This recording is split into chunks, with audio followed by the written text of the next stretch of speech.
property. Don't know who doing it, so don't round me out. Don't send no police round me and tell me shush my mouth. Where's our conviction? But where's our pride? We selling everything, selling our backside. Just go online, it'll make you sick. You can buy any island, just point and click. See, they're selling our country, yes, they're selling our land. They're selling our archipelago of sea and sand. Now break down the acronym like you in class. Oh, they're selling the whole country. Ooh, they're selling our hey, hey. Ride him. My mother always say, when you find a donkey, ride it. Who's the donkey here? What? Come on. We got a whole nation in 73. Now we getting back the whole country. What kind of fools we must be, selling out for a bag of rice and a cup of tea. You know what does bug me? Help me understand. I can't find piece of property for under 80 grand, but I can fix this. I know what to do. I can squat just like them other people try make me do. See, they're selling our country, yes, they're selling our land. They're selling our archipelago of sea and sand. Now break down the acronym like you in class. Oh, they're selling the whole country. Ooh, they're selling our they're selling our country. They're selling our land. They're selling our archipelago of sea and sand. Now break down the acronym like you in class. Oh, they're selling the whole country. Ooh, they're selling our everybody sells some every time. Giddy up, giddy up.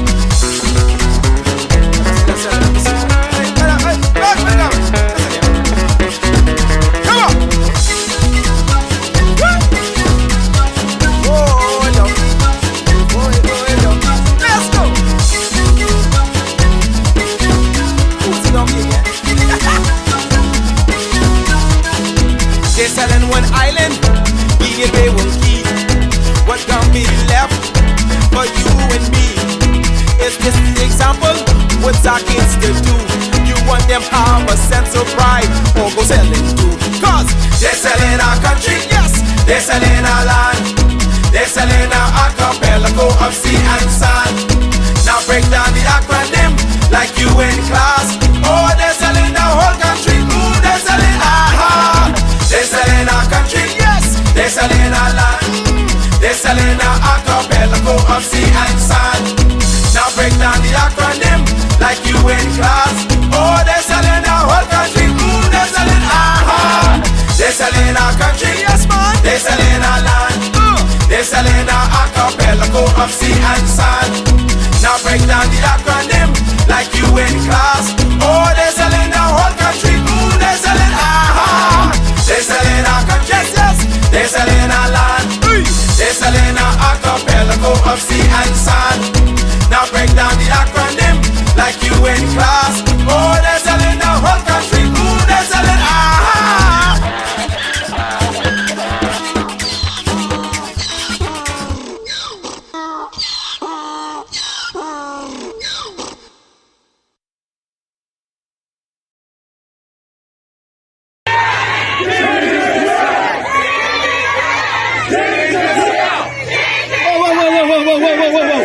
Whoa, girls, we out doing it?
Hello, Bahamas, and fellow members of the Coalition of Independence.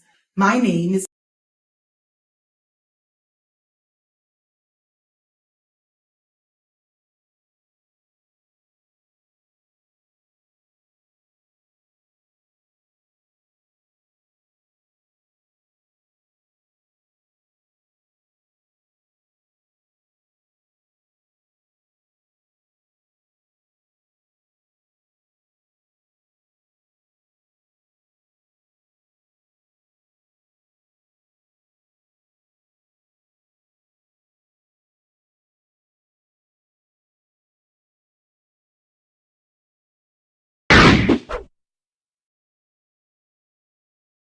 the Convention Committee for the Coalition of Independence. I am thrilled to announce that our party's first inaugural national convention is scheduled to take place on April 13th.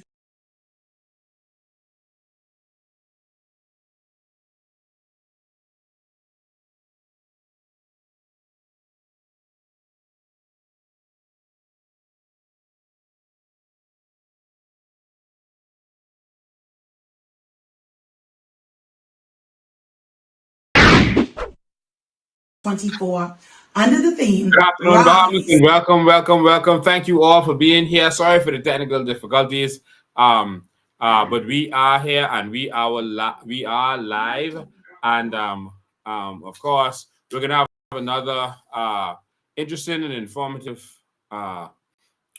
Sunday. I always enjoy spending my Sundays with you. We are transforming this nation, and we will continue to transform this nation together. I got a couple quick announcements before we get started. First of all, I want to thank everyone who's been supporting the movement by buying the raffle tickets, by coming out and supporting. Persons who came out and supported the grill out yesterday, thank you so very much. We have lots and lots of people buying the raffle tickets, and you can't win if you don't play. And so you got to buy the raffle tickets in order to win. And again, if you've never seen this before, we are raffling a beautiful dealer certified 2021 Chevy Equinox. And so we're raffling a beautiful 2021 Chevy Equinox. It is a beautiful vehicle. We showed some of you when we were live yesterday. This is a sight to see. And so just want to thank all of you who are buying your raffle tickets. They are still on sale. You can still get them. Some of you bought them online on our website, and they will get your tickets to you. Some of you came in to buy them or dealt with one of our authorized persons. So, ladies and gentlemen, our raffle tickets are for sale, and it's only $10. And the entire book is only $100. And so you can come and win this dealer certified 2021 Chevy Equinox LT. So it's the LT model, which is the higher end model of that vehicle. And so it's a beautiful vehicle. We spent about $40,000 bringing this vehicle to the Bahamas. So based on that, you can tell how much is valued. I don't know how much is valued. Based on that, you could calculate or ask someone, because I know if you bring it in for 40, you're not going to sell it for 40. So we heard people saying how much they raise it, so maybe it's worth $50,000, $60,000. I don't know. So it's deal certified, and it's a beautiful vehicle. You saw it down to our headquarters yesterday. It's a beautiful vehicle. We love it, boy. I love it. And of course, I can't win it, but all of you can win it. Everyone else in the organization can win it. It is something to see. All right. And so make sure get your tickets. Your tickets are available. So go to our headquarters every day from 9 to 5, from Monday to Friday. Get your tickets. And make sure you get your piece of that. As you can see today, I'm dressed casual. I am dressed in this beautiful convention shirt. this convention pullover. And it is beautiful. This is a sight to see. I love it. I love it. I love it. So for convention, a lot of us are going to be wearing this, but you can come to convention dress however you want. You can dress to the nines, dress up, put on your hat, your dress, dress to impress. You can dress however you want at the convention. If you want dress casual, dress casual. If you want dress to impress. All right. In the morning sessions, definitely persons will be wearing this. And you can wear this in the evening session if you want to. You can wear it to work if you want to. All right. So it's going to be something to see. So make sure that you get yours. You can either go and order it online to make sure and pay for it online to make sure it's preserved for you, or go down to our headquarters while supplies last. They brought a limited amount of these. People have been asking us for collar shirt for a long time, but now they are here. Someone says, "Sharp President, thank you so much. Thank you so much. This shirt, we love them. We love these shirts." All right. So we're looking forward to, and we're excited to be dressed alike at our convention, letting them know that we are here and we are ready to take our country back. All right. So make sure you get your t-shirts. Don't get left out. Come down and get your t-shirts. Well, they're not t-shirts. We keep saying that, and they even put it on the advertisement. It's a pullover. All right. So it's $25. Come get your pullover and enjoy. All right. All right. So I also wanted to give our deepest sympathy to Miss Angie Lee. Miss Angie Lee lost her mother, who was an avid supporter of the COI, and she's an elderly lady. And we just want to say condolences to you, Miss Angie Lee, who's fought with us in the trenches. We appreciate you. We love you. And we give you our deepest sympathy. And only God knows best. There's nothing you can really say to stop the hurt during these kinds of times, but we could just let you know that we are here for you. So if you need us, we are here and we will be there. So thank you so much. I also want to encourage all of you to give prayers to Mr. Steve McKinney and his entire family. He left a message on his page. The message is update on Odia McKinney. She is in much, need of prayers. Her condition is critical, on life support with a form of viral encephalitis. We ask God to lay his healing hands on Odia and ask for your prayers and support, no matter how small. Any and all information, knowledge, experienced doctors in this field will be most welcome. Thank you all for your support. And he left his number, 376-9234. Steve is a living legend, and his family is very, very dear to him. And we send out our prayers. We send out our prayers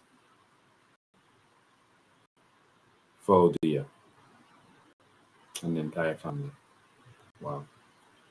All right. So for all of you who have a family member who may be suffering, having to deal with our healthcare system, etc., we keep you all in prayers. All right. So we're gonna have an interesting conversation today. You see, the topic they put up was another senior police is caught red-handed, and so we're gonna actually talk about that. This one is gonna blow your mind. All right. All right. This one is going to blow your mind again. You think it was serious when we went to the police station the other day and we saw that situation. I'm going to update you on that in a minute. But there's another situation where a senior police officer was caught red-handed. All right. And we're going to talk about 90 in a minute. All right. Involving the same case. All right. So we're going to talk about that in a minute. So make sure I share this. Take the time, go and share. put this in your groups, in Messenger, in your WhatsApp groups, etc. Take the time to share this or tag some person so they can see exactly what's going on in this country. I want to say this again, and I have to say this every time I talk. The vast majority of police are not corrupt. There's a small few, mostly in the higher ranks, who get promoted by the politicians to do their dirty work, who are mostly involved in skullduggery, involved in these serious corruptions. That doesn't mean they don't have any young persons under them. And most young people who are doing it is doing it with the blessings of some persons over them. And so if we're going to solve crime in these situations in our country, it can't start with the people who are charged with fighting crimes. And it's regular Bahamians who are the victim of this because they have no power to afford justice in our courts based on how the system is. And we're going to change that so that persons can afford to get justice in our court system so that there's some real accountability. And we're going to break that down for you. We have the police investigating the police. That's not okay by any stretch of the imagination or by any measure. That does not give the general public confidence. I'm sorry. Like the case that we dealt with recently, again, I'll update you on that in a minute. See, when you have cases like this, where people, if someone watches their mother get sexually assaulted, I want you to think about the seriousness of this. If someone watches their mother get sexually assaulted by a man, and that man, and they just stop him, get rid of him or whatever, he was probably a little intoxicated to get rid of him. And if that man then pulls a knife and tries to attack people there and you get rid of him, and he tells you he has CDU under his control, etc., he played the video, and then you are locked up for a week for defending your mother who was sexually assaulted in front of you, and then you are charged before the court with some impossible charge. Armed robbery, etc. Threats of death. Who wouldn't threaten someone who is sexually assaulting their mother and pulls a knife? I mean, who wouldn't? In any event, threats of death, etc. Now you see why there's so many retaliatory murders in this country.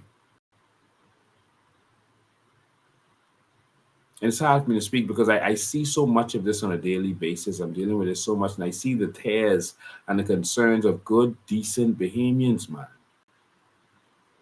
And it's like, no one cares for them.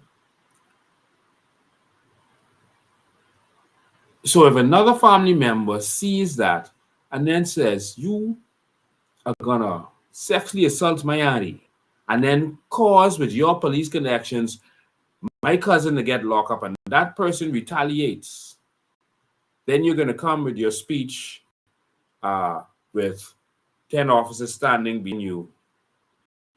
And sad to say, we came to the scene and we met a lifeless body of a young man. People need to learn how to deal with their situations. No, the police and the system also needs to learn how to deal with situations.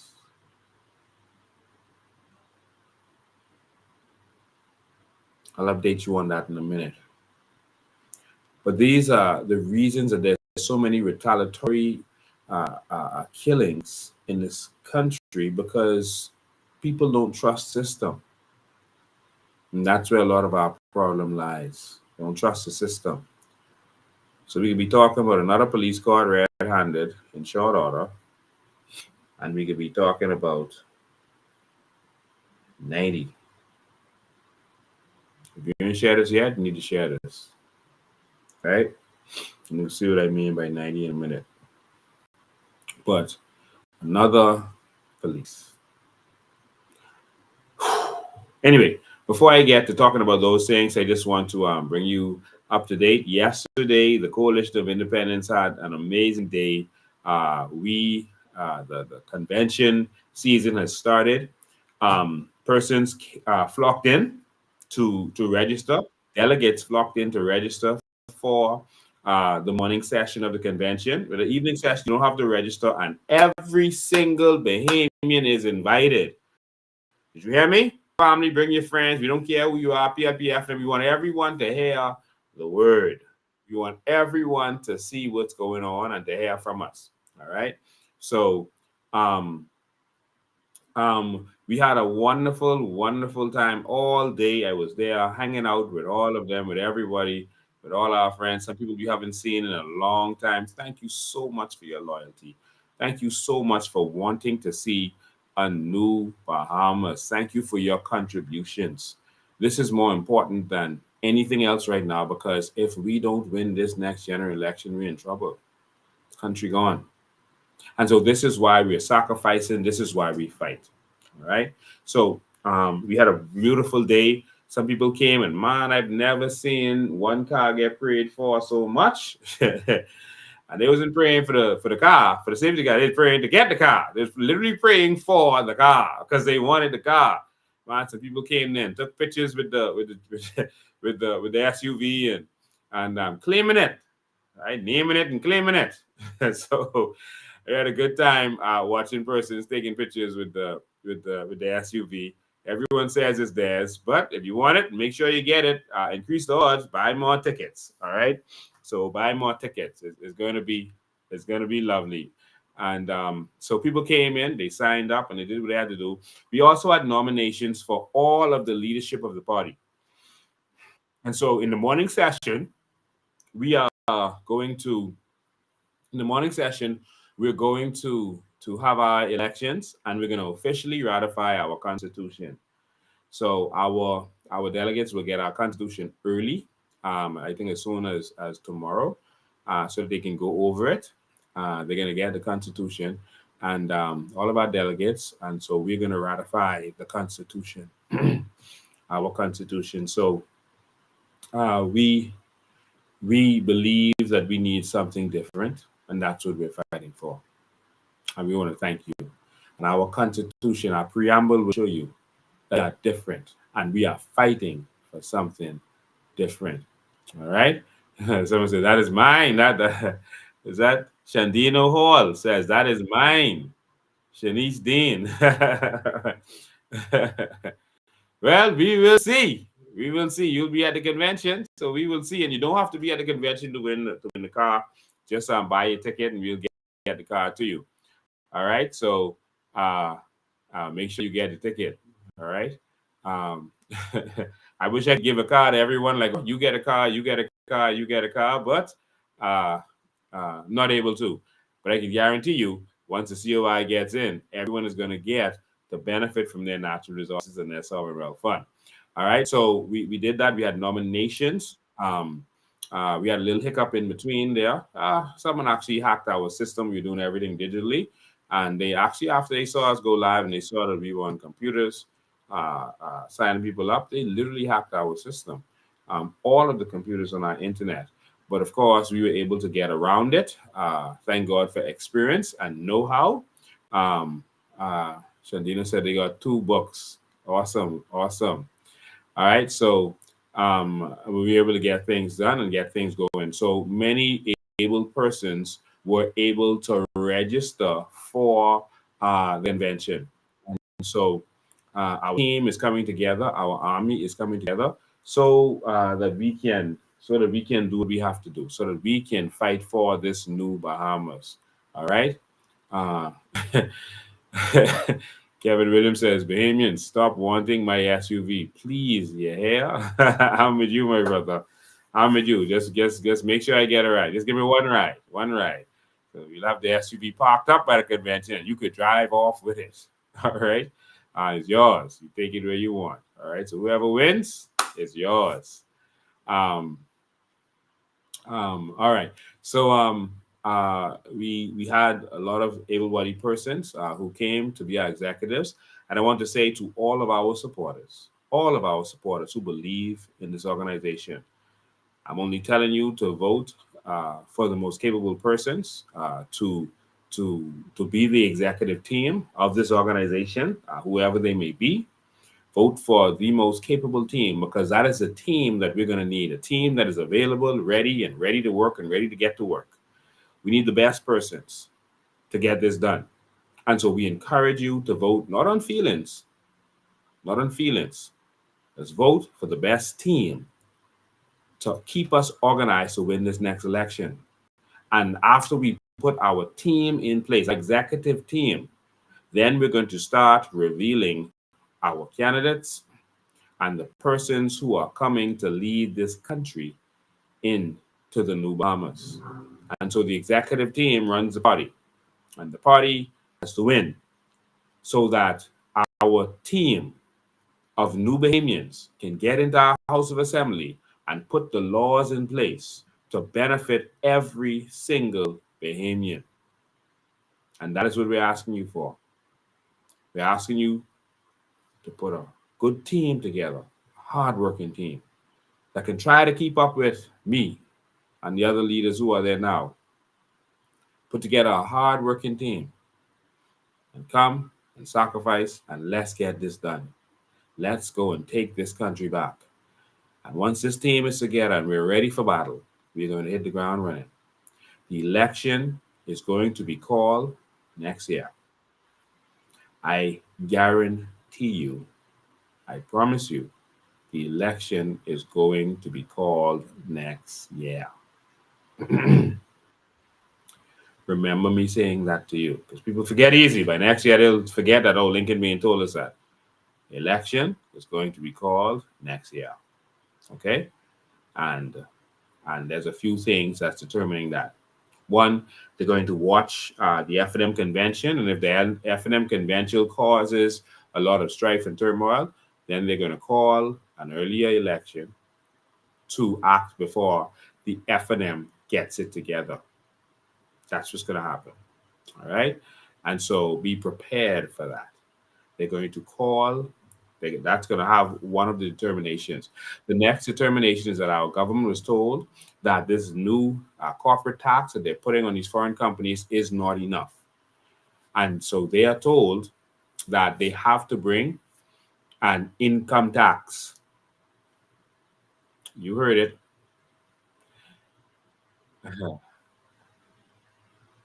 I was on the radio some years ago and I told everyone that the government was going to initiate VAT. They're going to bring VAT. That pressure was being put on them to bring VAT. People didn't believe me. Oh, the government will never do that. They know they'll get voted out if they do that. What people fail to realize is that they don't care if they get voted out, because they believe that you're going to vote in the PLP, which is the same as the F&M. You're going to vote for them or their friends. Sorry about that. Someone asked where our headquarters is. Our headquarters is at the entrance of Pinewood Garden. So if you head from the police station, heading east from the Southeast Police Station, it's the third corner on the right. It's right on the corner, opposite the church. All right. So I'll leave them stuff later, because I think we're getting ready to. We have a special guest who's gonna let you hear some information. Another police officer caught red-handed. All right. But in any event, let's get the best team to get this going. All right. And so, person's going to come out that morning. You're going to vote. Come out. All of you are going to have your digital ID. You're going to have your digital ID. So you're going to need that to get in. So make sure you have your digital ID. Of course, we have a backup. So if your phone dies or whatever, we'll have a backup. Let me just pull up my digital ID. So all of our supporters, excuse me, but this is how we get in touch with our supporters, and how we share information with our supporters. I'm so sorry it has to be so public.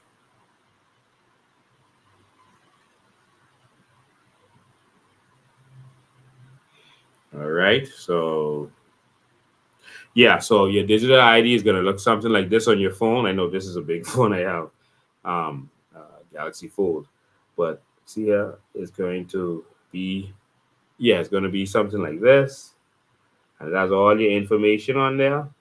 All right, so as you can see, it has, it has my picture, it has uh, my position, national leader, that I'm executive member. I'm a delegate. All right. Um, and it has my constituency, and it has what committees I'm on, and it has the date it was issued and expired. All right. So, so all the information is there, and it also has a barcode that we're going to scan to make sure you're legit. All right. So we're high tech. Um, Someone said if they missed the registration. No, that was just the first day of registration. Registration is going to go into next, I think it's Wednesday. So Saturday, Monday, Tuesday, Wednesday. Yes, going into next Wednesday, you have to register. So go to the headquarters. If you miss Saturday, it was 1 day for nomination. So we had a nomination day, just like they do in elections, general elections. We had a nomination day. And so persons were nominated for leader, deputy leader, chairman, treasurer, secretary general, trustees, all those different positions, and so we're going to elect those persons on the morning of the convention. All right, so that's the morning session at 9 a.m. at the Marriott Courtyard. The evening session is going to be at the same place, and that's going to be at 6 p.m. So come out dressed in all your regalia. Dress in all your regalia. All right, come out and be ready. All right, so I was starting to tell you that the next reason they're gonna have to ring the bell is because they're gonna have to bring an income tax. They were told they gonna have to bring this income tax, and they know that they have to do that before ringing the bell. They can't wait too long for that. They're gonna stretch out just how they were stalling with VAT and keeping it secret, but they're gonna stall this out. There was a meeting. I think the meeting was about 3 weeks ago where they were told that they have to do this income tax, and persons in the meeting informed me of exactly what was going down. All right. So, we have patriots everywhere in every office building. And so we know what's going on in this nation. And so I just wanted to update you on that. So we need to get ready for elections. Of course, we're an organization, we're a party. So whatever differences you have, put those differences aside. Put small things aside. Put petty gossip and this other stuff that the other parties do. Let's put that on the side and let's come together and get ready for the new Bahamas. Let's get ready to take this country for our children. I'm calling all of these other groups out there that are forming and doing different stuff, including stuff that's similar to what we've been doing. I see groups out there talking about nationality and carbon credits and natural resources, etc. Let's all work together. All right, why not? All right, let's work together and get this done. Let's work together. Staying in your group, trying to do your thing on the side, there's no strength in that. All right, the strength in unity. These 5 fingers a week, these 5 fingers together, dangerous. All right, so let's get together. Let's work together. I've invited persons that I've seen out there talking about carbon credits and nationality and other stuff. And so far, they have not been willing to work with other leaders. And I'm saying this to you again. We have to come together to win this country. All right. We're not interested in any Renard Henfield, forming an organization and making it look like they're just about the thing they're dealing with, so that they could form, so he could form or join or endorse some party. If we didn't been through that, we tired of that, and we need to come together if we are serious and get this done. All right, it's simple as that. And if you see persons out there look like they're doing that, don't waste your time. All right, let's come together. For every Bahamian out there, come together and let's get this done. If you see these fringe people out there, yes, they have some good information, etc., but if they're not willing to actually fight for this and work together for this, then that's where the problem comes in. When we started this activism thing with Bahamian Evolution, there were a lot of people that said they would come together, but when the pressure hit, when the money started getting offered, a lot of people backed off. But we are strong and we are still here, and we're going to continue doing what we have to do. All right. So awesome. All right. So be ready for convention. All right. So you're gonna if you're a delegate, you're gonna get information. You're gonna get our constitution in short order, and you're gonna get information you're gonna be voting for and all that kind of stuff in short order. Okay, so be ready for that. Come, be on time. This is going to be something to see. This is going to be amazing. We're going to have performers. We're going to have a major performer who's going to be performing. So make sure you are ready for this. We're not playing with them. We are coming for the big leagues. All right, we're not playing with this. It's one of the dresses. A lot of people were calling me and saying that they saw Dr. Minnis moving around, flying, campaigning, on the ground. He's trying to push his agenda for leadership. He's trying to get support from delegates, and that's what he's trying to do, leadership of his party. I say bring it on. Minnis won't come for this final beating of the old guard. Tell him to come. He's welcome to come and get what the Bahamian people have for them. All right? And that is, we're going to remove them and we're going to move to the New Bahamas. Someone, said to me they saw Branville McCartney walking with them. I just want to say to all of you, all right, they saw Branville McCartney traveling with Minnis, etc. I want to say this to all of you, and then I'm going to get my guest on the line, if we can reach him now. I want to say this to all of you. Activism in this country is not easy. One, because most Bahamians are afraid to fight and stand up. They're not willing to come out and risk their good job or not good job to stand up. They're not going to come out on a weekday and fight.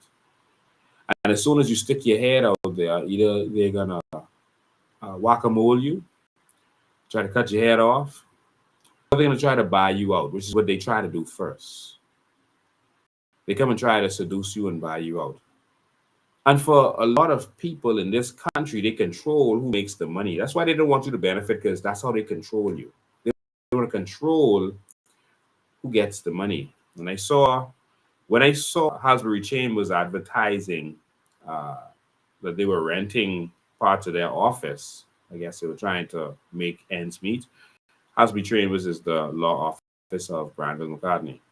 When I saw them leasing, renting out part of their office, sharing their office if anyone wants to rent, I knew what was coming next. And so now we see Brian McCartney is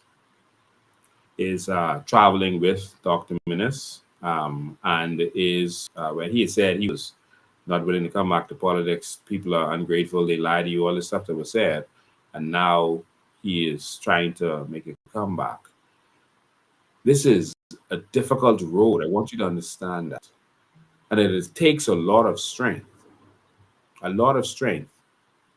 to continue on this road. When these guys have a mortgage, they have bills, they have their children in college, they have all kind of debt falling down on them, it's very difficult for them to not sell out when their business could be destroyed, etc. It's very difficult for them to not sell out.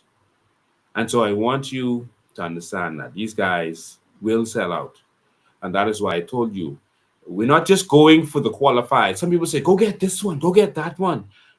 Go get Brian McCartney. If y'all work together, y'all could win.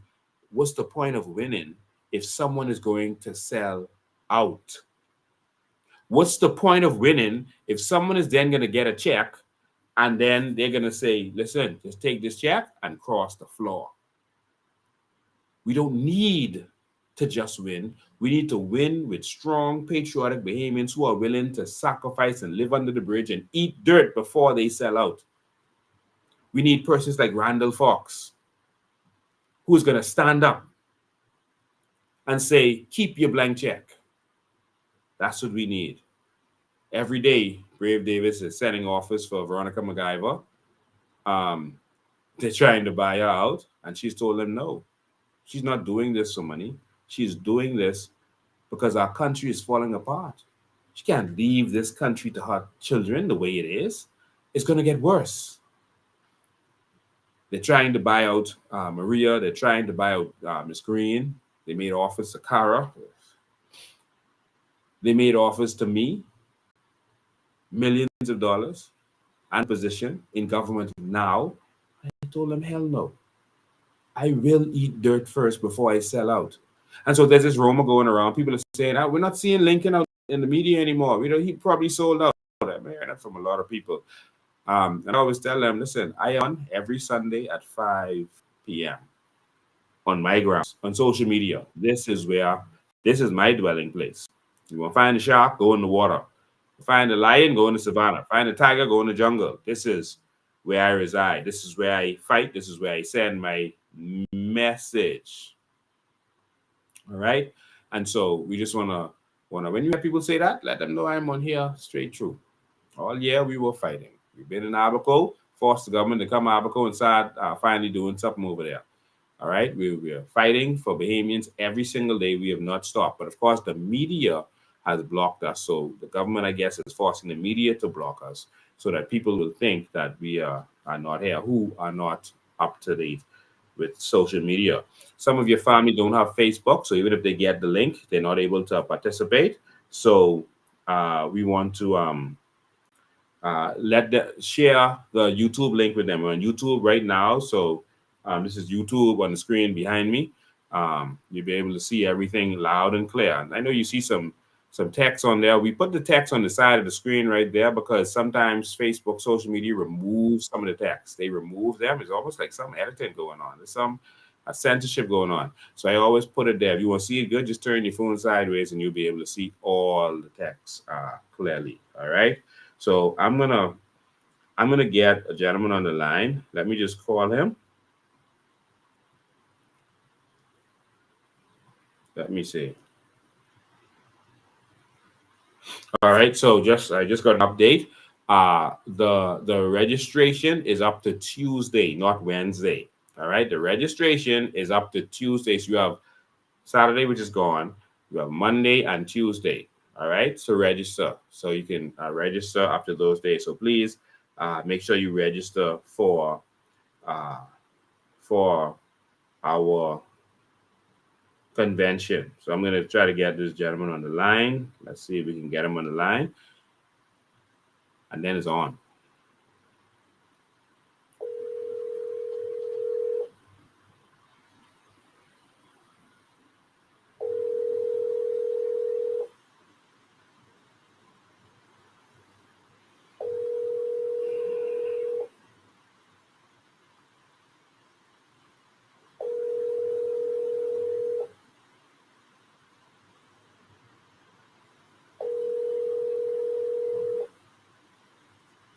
Okay, we're trying to get him on the line. It's ringing.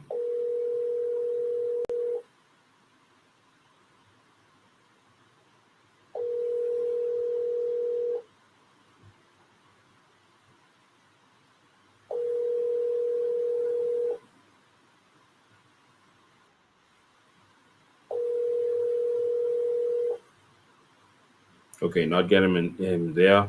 Let me try to do. He was having internet problems earlier, and that's why we didn't bring him on the actual system to bring him just on the screen with me. And that's why I'm trying to do a WhatsApp call with him because he had some internet problems.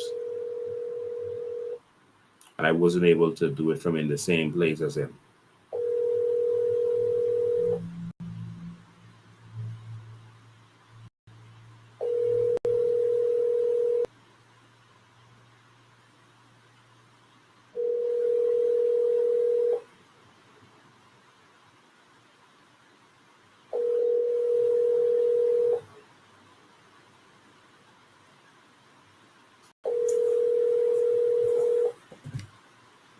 Okay, just give me 1 sec. We're just trying to connect with him.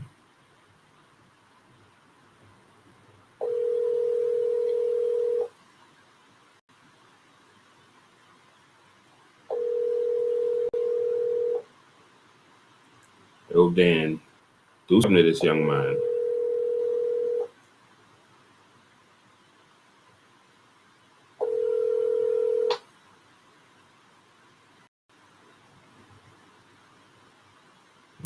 Okay. Try that again. One more time. This act is trying to connect.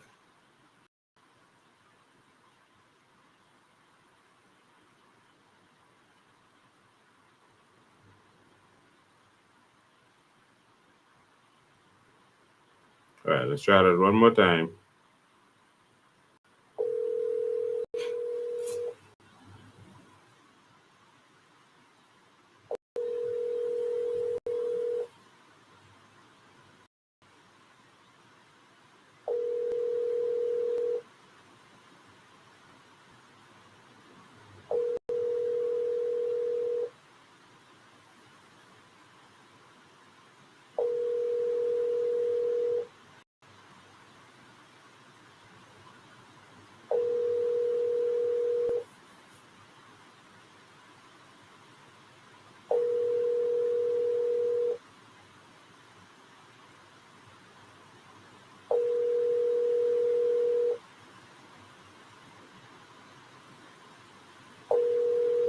All right, so I hope he didn't become fearful all of a sudden for some reason and decided that, what I'm talking about, but I'm calling him and I am not getting an answer at this time. And so, yeah, so I'm not getting an answer at this time. I'm trying to call him to deal with that situation. In the meantime, I'll say that they probably got him. Maybe they did. I just spoke to him right before I went live, and he was having internet problems. I could hear the call was bad. So I don't know that yet. But the Bahamian people are abused because they are so fearful. All of us are afraid, and we sit down there and we take the abuse and hurt, and we're afraid to stand up.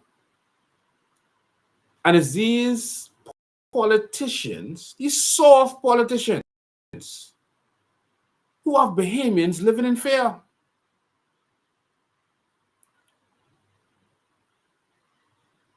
We will get raped and robbed, etc., and we'll, you know what? I could just leave it to God. God didn't kill Goliath. His power did, but David killed Goliath. Of course, it was with God's aid. But God always uses a man, a person to do. Always. God never acts without using a man. And so I think the police knew exactly what this title was about when this went out. But let me send a text to make sure he is okay. Just send him a text to make sure he's okay.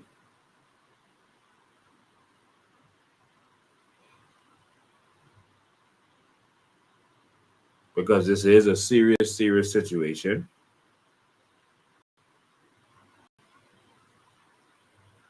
And the officer is caught red-handed. But I'm not going to tell his story unless he is willing to tell the story. I'll just try again. I'm really more concerned about his well-being than anything else.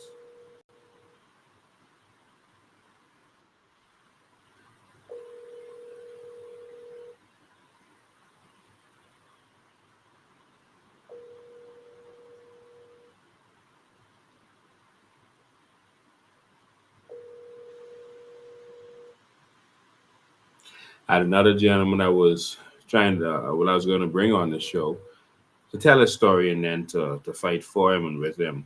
He was dealing with some properties all the way out west, way down. All right, down around Gambia area. And, he was being abused by the politicians. They were using the police to just get rid of him. He had papers. They were locking him up for trespass when the other side didn't have papers. So this isn't the story we're recently talking about. I've been fighting for a lot of people. And so listen, man, you got to come tell your story. Let people know exactly what's going on. You got papers in your hand. You're being abused by the politicians. And people need to know about this because politicians like to operate in the dark. They don't want to do things up front. All right. And he said, yeah, come on, this and that. When it was time, gone. When I talked to him, he didn't answer. When I talked to him a couple of days later, he finally answered. He said, man, I just scared, man. I didn't want them to lock me up, and I didn't want to happen to me. I was just scared, man. I sorry with that, man. But You know how these people go, man. You know how they go. Now he's lost everything. Dr. Miles taught me someone don't fight for anyone who's afraid to fight for themselves, because they will put you out there and leave you to fight their battles for them. All right. So I'll try him again before we go, because I'm actually concerned for his safety. That's how serious this matter is. I'm concerned for his safety. And in the meantime, I'll bring you up to date on that other matter that we had at the police station the other day. I see, tens of thousands of people watch that live. Tens of thousands of people watch that live. Tens of thousands of people watched the police doing what they were doing. We've become a Gestapo state. Like I said, someone got to him. Yeah, most likely. Either they got to him or FAIR got to him. All right. So everyone will call you and say, they can go say this, go say that. I don't say anything unless I want to have proof of investigated, et cetera, et cetera. And sometimes I tell people it's best if you say it. You come say it. All right. As after I check things out and see what's going on. All right. Oh, something is buzzing. I don't know. What was that? Okay. Someone else was calling. All right. So I don't touch anything unless I know. And sometimes I let people talk, and then everyone wants you to talk to fight for them, but they don't want to fight for themselves. And that's always a problem. So many things don't go the way they start attacking you. All right. But the other case, what they did was, I'm sure you heard what happened. Otherwise, go to my previous live and you'll see. But what they did was they charged them exactly what I told the family would happen, and they're going to try to charge them, and they'll probably backdate it. I can't say that's what happened, but that's just my feelings that they was going to do that. And they said they charged him at 5:40. I went in there after 6, and no one was charged, but that's fine. And so they took them to court, charged them with these major charges, and then send them to prison on remand. So they were locked up for 7 days and then sent to prison on remand because of this staggerly young man who went and made a complaint and then tried to extort. So we haven't heard anything about this young man being arrested yet. I'll play this for you again who haven't heard it. I'll play the extortion attempt by this young man on the family. He asked them for $3,000 to let those guys out of jail. Let me see if we can turn this up. Hi, John. Hi, John. Hi, John. I miss you. I don't know with nobody. Why are you coming to my car? I need $3,000. I was going to niggas gonna pay me. I gonna make money. Why you coming to my car? I drop charges. They ready? They ready? They you? Yes, sir. They know. Are you not to my brother? Yes, sir. You want to see my CDU boys complain? You want to see them pick them back up? My brother won't, sir. That's all I send you. All right. Take a photo, pick them up. They won't. Wait till I cycle them pictures. All right, no problem. No pictures. So you I ain't get my Why you money. drinking? No, man. And you look here, so they're going to go for your bike. Y'all ain't be satisfied until in jail, you know. They're going to go for your bike, you know. Why are you drinking there, You Bob? think large people are sick? Oh, Jesus. No, you think large people are split? What you talking about? I can need some money. What money? My money. What money? My $3,000 and my kids. Anyway, go on. But you're scaring me now. Are you getting up? Yeah, because I know what you're talking about. So you want to see we don't get no time to play? You want to see I get people to push this issue? Do that, that's your business. You really Whatever you want to do, that's your you want me business. to take us to court? Oh, God. And I ain't get no fair. John, They so we scared it. No. When you play God, I can show you how God is playing. Since you don't believe in me, I know what you're talking about. I ain't got nothing to do with me. watch out God is playing. I ain't got nothing to do with me. Watch out God is Me and you ain't have no. You won't have nothing to do with me, no. All right, then, so what you telling me your business for? I give you What money? They have your money, eh? Very good. Very good. Why you by this gas station You freaking got out? my money? Why you by this gas station freaking out? Right now, I can end it. All right. Johnny. And so what the family is saying is that they were having a get together on Easter Friday. The guy crashed the party, started carrying on bad, sexually assaulted some of the women. They removed him from there. The men at the party came back with a mask on and a knife. And they, of course, overpowered him and got rid of him, and he came back with the police. The police came. They said the police asked no questions and just arrested two of the young men there. Just arrested them. They didn't question the other people there, and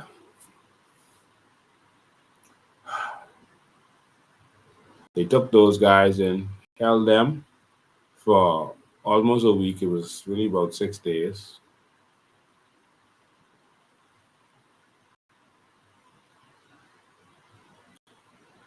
The things Bahamians go through in this country because we keep allowing it.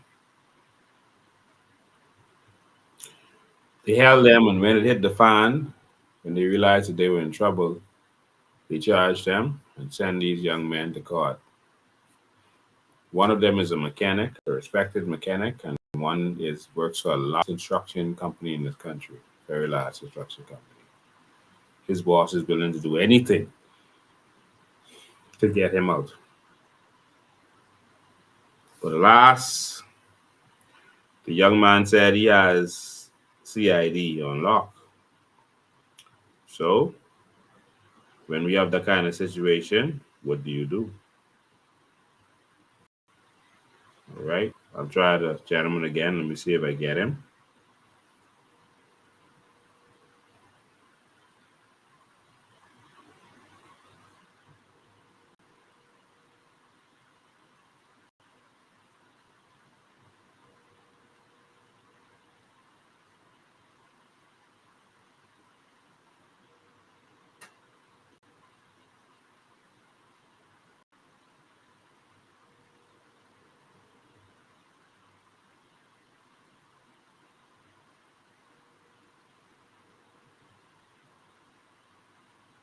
All right, that's it. It looked like we're not getting him, so it's ringing. And so that means someone got him or he became fearful. And so there's nothing I can do with that. And so the situation is now his problem. I hope it didn't happen to him. Before I jump to conclusions,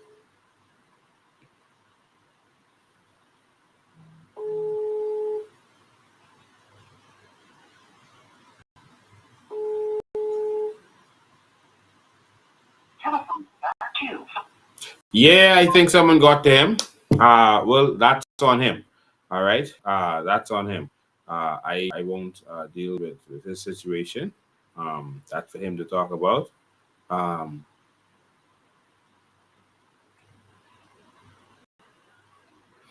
All right, someone's asking me a question. Let me see. Let me see what they're saying. Hey, Mr. Bain, I heard you on the Miss Roll saga. I know it's before the courts and it's not an issue to me, but I'm one of those who are out there fighting, and all of the trolls don't have no knowledge, but these guys using this as some point. Really, can you, sir, give? Okay, I lost the rest of it. Let me get to the bottom. Let me see. Hold on. Just give me one sec. Someone commented, so the comment disappeared. All right. There it is. Oh, can you, sir, give an update on the matter, sir? Thank you. Rufus Johnson. I'm not sure who you are. Yeah, so Rufus, you're asking me about a civil lawsuit before the courts. I think we have addressed that over and repeatedly, but of course you have to keep addressing things over and over for people to remember.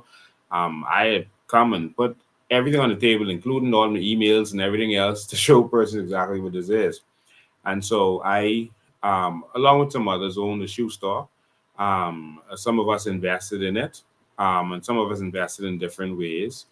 And there's a lady who also invests in this. Like as you said, is before the court, so I don't want to say anything to sway people one way or another as it relates to it. But this has been dealt with in the news, so I'm just repeating this because you asked me, and I have to public figure. Um, and so this is before the courts, but I'm gonna speak just generally. But I'm not speaking to convince you one way or another. A lady made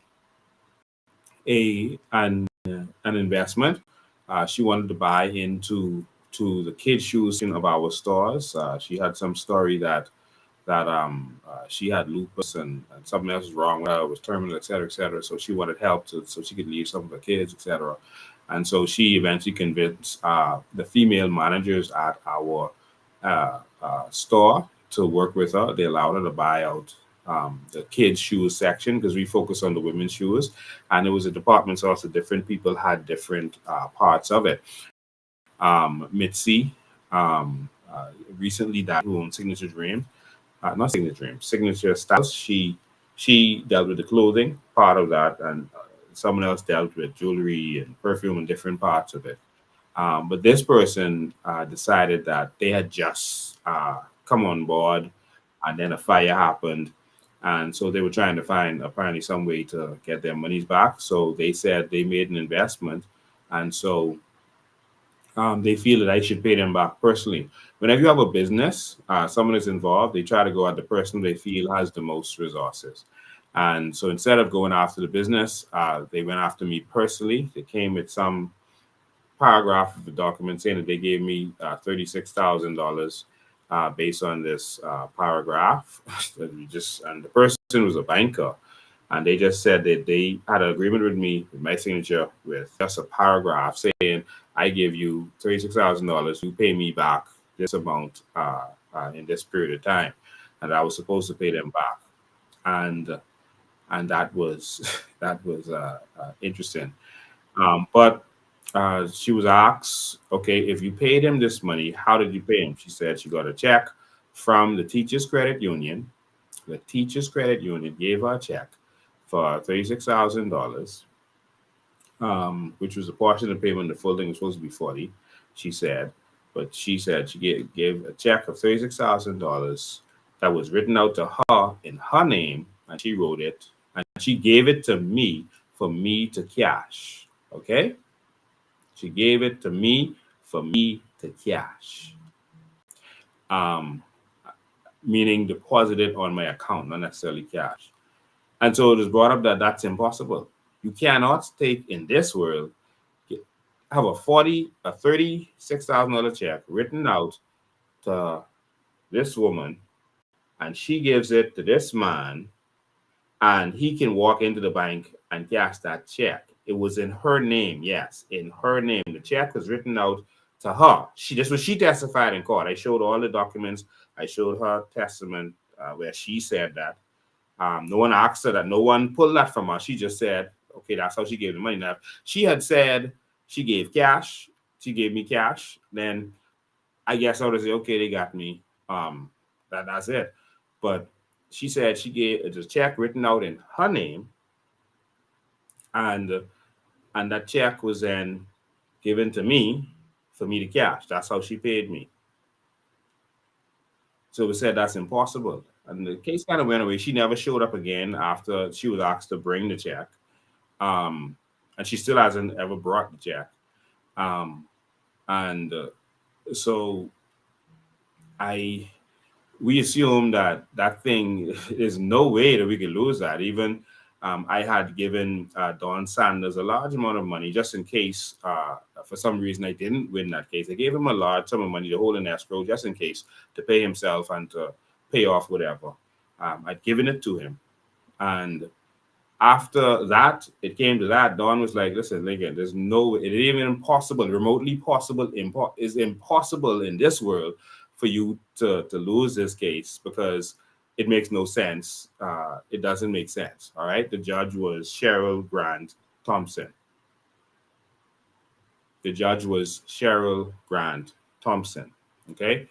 In the end, years later, like after the election, all of a sudden this thing pops up, in the media. Like I didn't even get called. But anyway, the decision pops up, and I'm hearing that they made this decision against you. Like, what decision?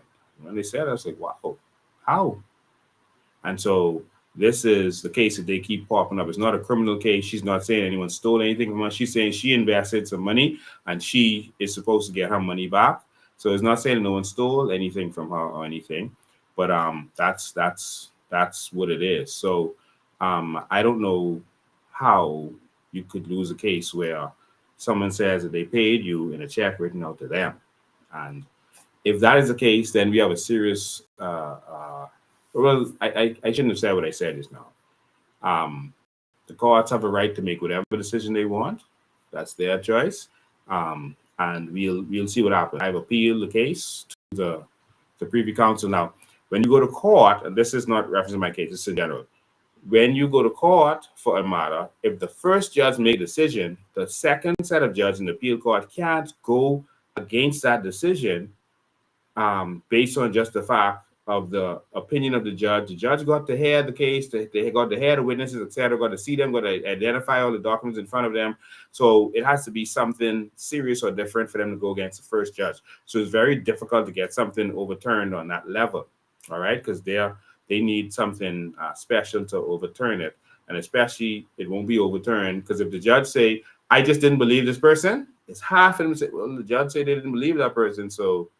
And so that's how it really works in our court system. But we're going to change that court system and have more of an inquisitional system where it's about the facts. Our court system is whoever brings the best argument. That's how it works. So I'll explain that in another show. But that's really what it is.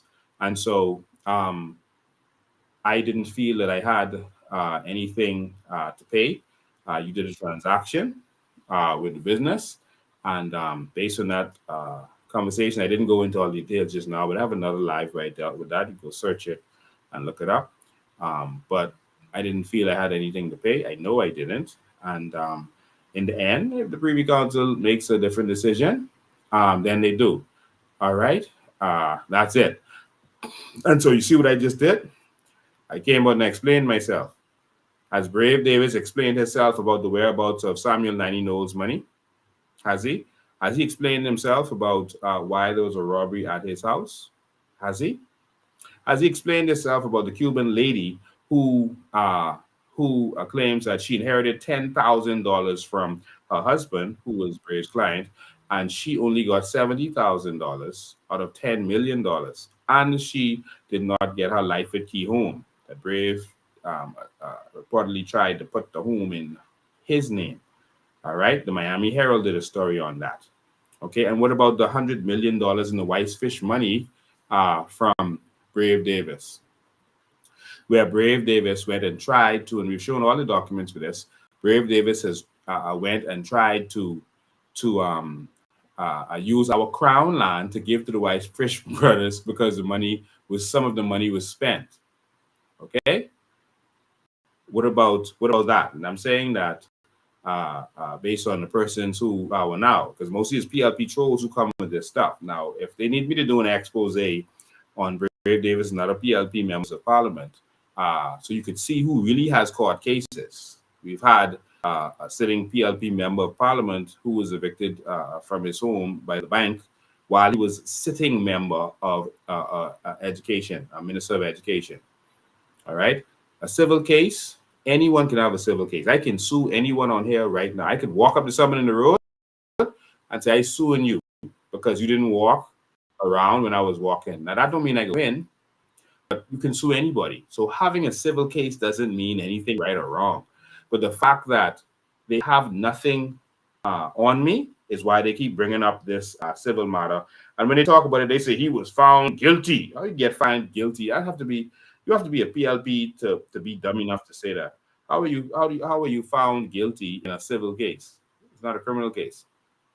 All right. And so that's what it is. Let me just open the phone line for a minute in case anyone has anything that they need to clear up or need to understand. Any questions about the convention? If I said anything that persons need me to clarify, I tried to get in touch with the fellow who this whole show was supposed to be based about.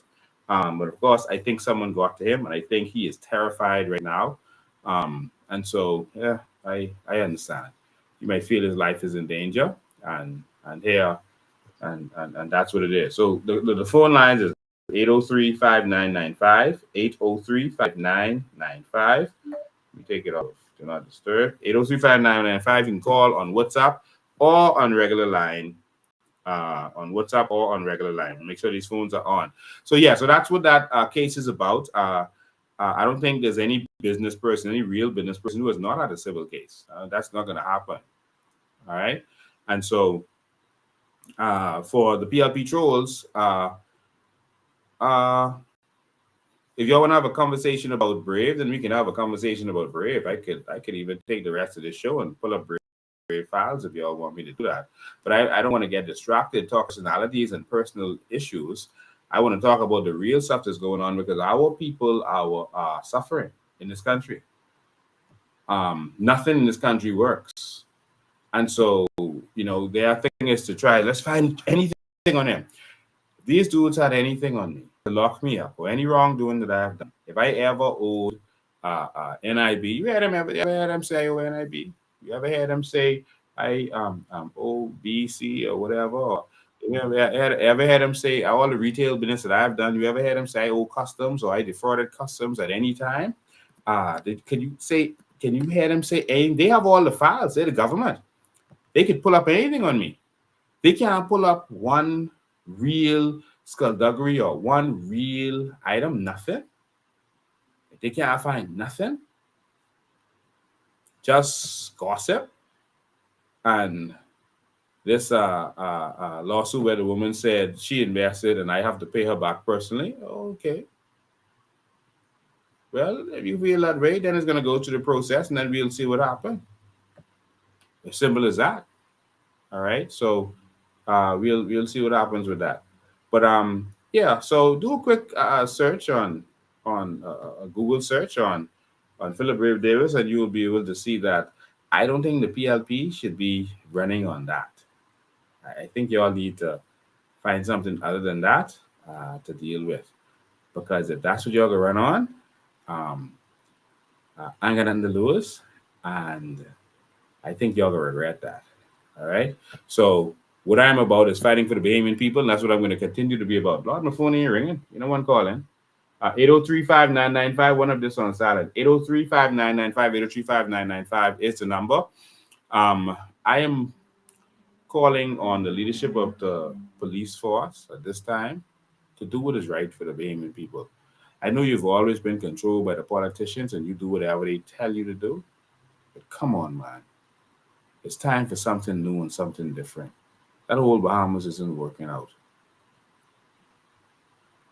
The last commissioner of police admitted that he was controlled by menace.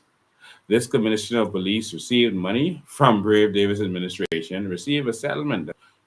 He didn't win that in court. They just sued the government and we could pay you. And so that's a justification for giving money. And the amount of money we were not told how much money it is. And this is a problem. This is why they didn't want to give us our Freedom of Information Act. All right? This is why they don't want to give us our Freedom of Information Act. Because it will expose everything. This is why they don't want me in the House of Assembly. Because it will expose everything. And so the only thing they can do is start screaming, listen, if you all just keep screaming, Lincoln Owen woman, that's it. People ain't gonna know the details. They won't know. And we'll distract him. We're trying to explain that over and over and over. Listen, the PLP and FNM have been robbing us. If you want more of that, then you continue. If you want to focus on a case where someone was trying to swing me, and I can't talk with the God judgment. All right? But just be wise. And that's that. I'm going to continue to fight and do what I have to do and fight for the Bahamian people. And that's it, and that's all. So the convention is on Saturday, October 13th. We are going to start a war to take this country back. We are going to start a war to take this country back.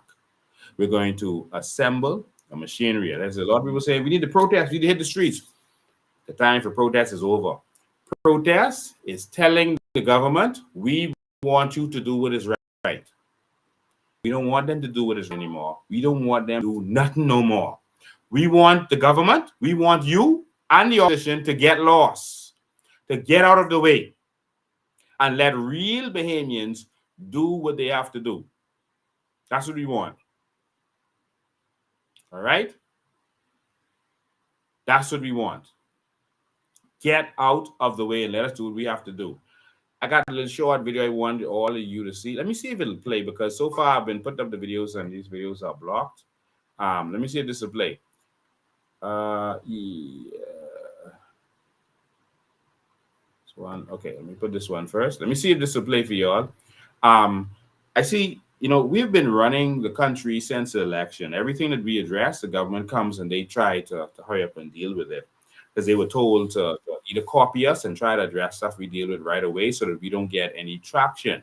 All right. And so everything we've addressed, we talked about how we're going to feed the school children breakfast and lunch, and they came and they said, okay, we give some of the schools some breakfast, and they bragging about that like this thing came from them. This wasn't in their blueprint for change. They heard me talking about it. They saw I went and did a town hall meeting in Grand Bahama that I'm going to play for you now. I think you all need to know what's going on. And it was a town hall meeting in Grand Bahama, and I educated persons to the fact that Grand Bahama Port Authority signed to do certain things. No one ever talked about this. Signed to do certain things, and that the government servants were required, their lights, utilities, their living arrangements are supposed to be paid for by the Port Authority. The Port Authority is supposed to build schools, et cetera, et cetera. But I'm going to let you see this video, and then I'll be right back. We have to stay aware of what's going on. When Brave them saw me do this, I did 2 town halls in Grand Bahama on this. All of a sudden, they started talking about this, but they always do it in a way where we can't benefit. I'll take this one call, and then I want you to watch this. Good evening, you're live. Good afternoon. Hi, good afternoon. I have a question, Mr. Bain. Go ahead. This may probably be off topic, but my question is, when COI comes in the power, and I'm saying when because I'm speaking and prophesying that into being, what does the COI have in place to police the police? Because, you know, our officers are very involved in corruption and so forth, like how the U.S. have internal affairs. Are you going to use an independent entity to police them? Like, how are we going to clean that out? That's my question. What does COI have in place? We are going to have an independent Department of Justice that can deal with not just the police, but politicians also, from the president down, the same way it is in the United States of America. The Department of Justice is going to be independent, with persons who were voted in there to act for the people. They were not necessarily appointed there by the president, so now they're a crony that can't touch them. But these persons are going to have the liberty to charge anyone before the courts. All right. Now, in terms of internal affairs, before election, we talked about having internal affairs that deals with all of our different branches. And so whether that's immigration. So when we see certain things that happen in immigration and certain people walking around with cards that shouldn't have these work permits, et cetera, then investigations will be mounted, and whoever gave that person that card will be dealt with. All right. We are going to treat corruption in this country like a capital offense. I've said that over and over, because the biggest problem we have in this country is corruption. And the problem isn't the police officers, you know. The problem is mostly the senior officers put there by the politicians, made senior officers by the politicians to control them. That's why you'll see them when they come in, they move this one, move that one. Anyone who was supporting the other people, they move them and they put someone there that they can control. You see, in the leadership, all the leadership they put there. And so those leadership can send down instructions to the police to the bottom to do their bidding. And this is where the problem comes. It's not that the police at the bottom are corrupt in that way, but It's that the instructions come down to do certain things. I experienced that, and I never followed any unlawful instruction. But everyone can, take that kind of stance. And so we're going to have internal affairs that deal with all of the different areas, that focus on all the different areas, and they're going to have a unique power and ability to deal with all the politicians. And when I say all, I mean all the politicians and all the public servants. All right? Mr. President, thank you. You answered my question. All right, thank you. And we're going to change the whole entire justice system because people do not have access to justice in this country if they don't have money. There will be 0 fees to file court cases. How can you say that justice is accessible to all if you got to come up with thousands of dollars in order to get justice? What if you don't have thousands of dollars? This is going to change in this country. There are Bahamians who don't have access to the courts. And so what happens is these politicians, especially with land deals, et cetera, they take advantage of people. Powerful businesses take advantage of people because they know that they don't have the power to sue them, to fight them in the courts. And because they don't have the power to fight them in the courts, that is why we have these people being taken advantage of.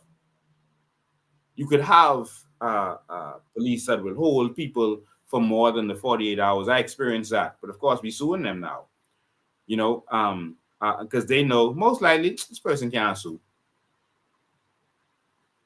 We're going to change the rules to make sure that everyone has access to justice, and every single Bahamian will be afforded a lawyer for any criminal matter that they have. Any criminal matter, not just the major ones, any criminal matter that they have. Because a lot of young men have gone to jail because they just didn't know their rights. They just didn't have advice from a lawyer. Even though it's free to get one, some people don't have it. So if we're going to have that as a part of the court system, we have to provide the legal aid for persons who can't afford it. We have, I don't know what the number of lawyers is now. What is it, 2,000 now? We have one lawyer for every few hundred people, and probably 800-900 people. How is that? We have more than enough lawyers in this country, and they're passing out every year, more coming. So a lot of those lawyers are broke. They don't have a job, many of them. They're not getting any work. So now the government should subsidize protecting, because you're presumed innocent, protecting the people from the system. So the government should come in and pay the lawyer for their appearances, for their work, et cetera, and that makes sure that the lawyers aren't going broke and they have something to fall back on, and then make sure that no one goes to jail innocently in this country. All right? We got to change the whole system. We have a system of courts where whoever bring the best argument wins. It don't matter who is right or who did right or wrong. Whoever has the best argument, that's who wins. We need a more inquisition type system like they use in Europe, which looks for the truth of the matter, the facts of the matter. That's the difference here. All right. So we're going to change that whole entire system. We have to get rid of corruption, and that's the only way we're going to get our country back. Now, let me see if this video is going to play for you all. And this is about Grand Bahama. Very important video. A lot of you missed it. Watch this. And so I'm going to read from the part which says what they are supposed to do. The Port Authority is supposed to do some things. You notice how when you're supposed to do some things, they come down on you? Yes. When you don't pay your license fee, or when you don't do something, or you don't do certain things, they come down on you, right? Yes. But what if there's some things they supposed to do and they ain't doing it? Well, first and foremost, that means that they in breach. Yes. And what that means when you're in breach of your contract?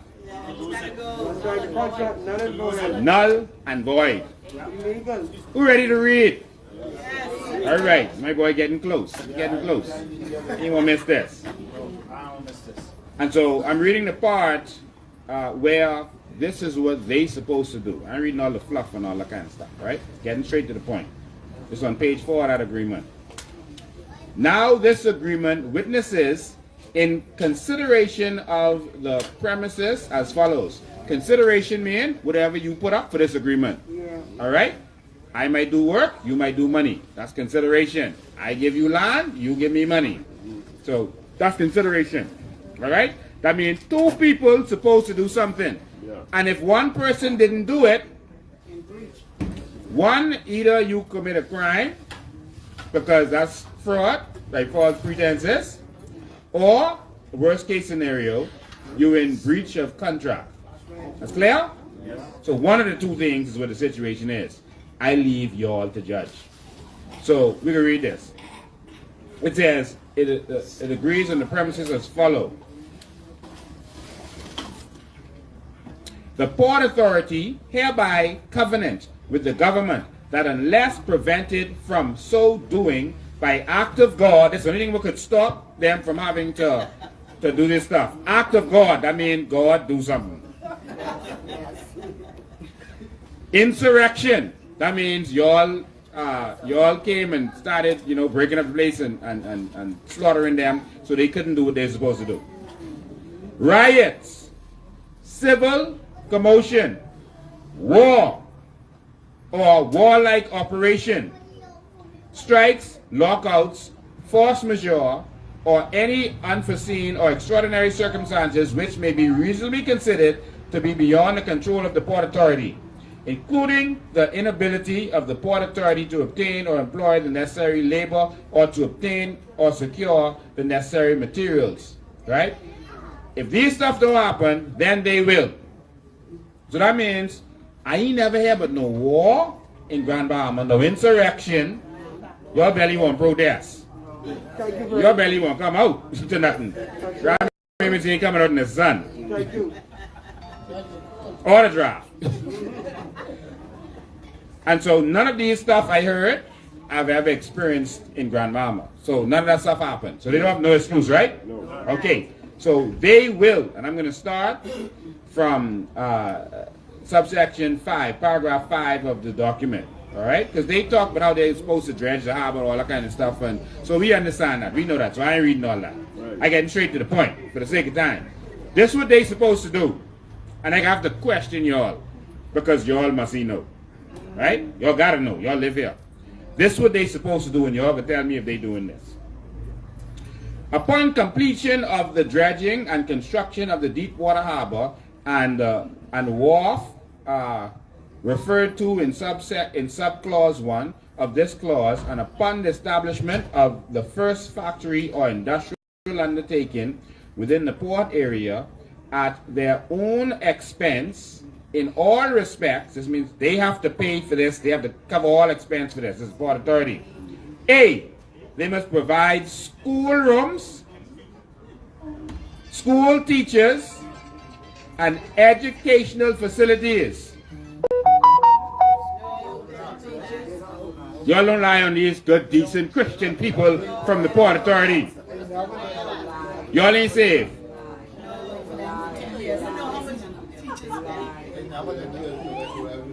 So the schools around here in Freeport isn't owned by the Port Authority? No. Freeport people could lie, eh? Y'all stop lying on these good Christian white people. They named two schools after that, but the government is paying the teachers. They have Sir Jackie High and Edmondson Georges. But all the teachers are paid by the government. Wow. So, wait, hold on. Not all teachers, only government school teachers. You have some private schools that are struggling to pay and keep their doors. but it's still not the port paying. Ladies and gentlemen, listen to what he's saying now. Listen to what he's saying now. This is the port's responsibility for all the government schools. Or for private schools can come if they want to. Right. But all the schools, they are supposed to build schools sufficient to educate the people in Freeport. And pay all the teachers. Y'all promise me y'all ain't lying to me.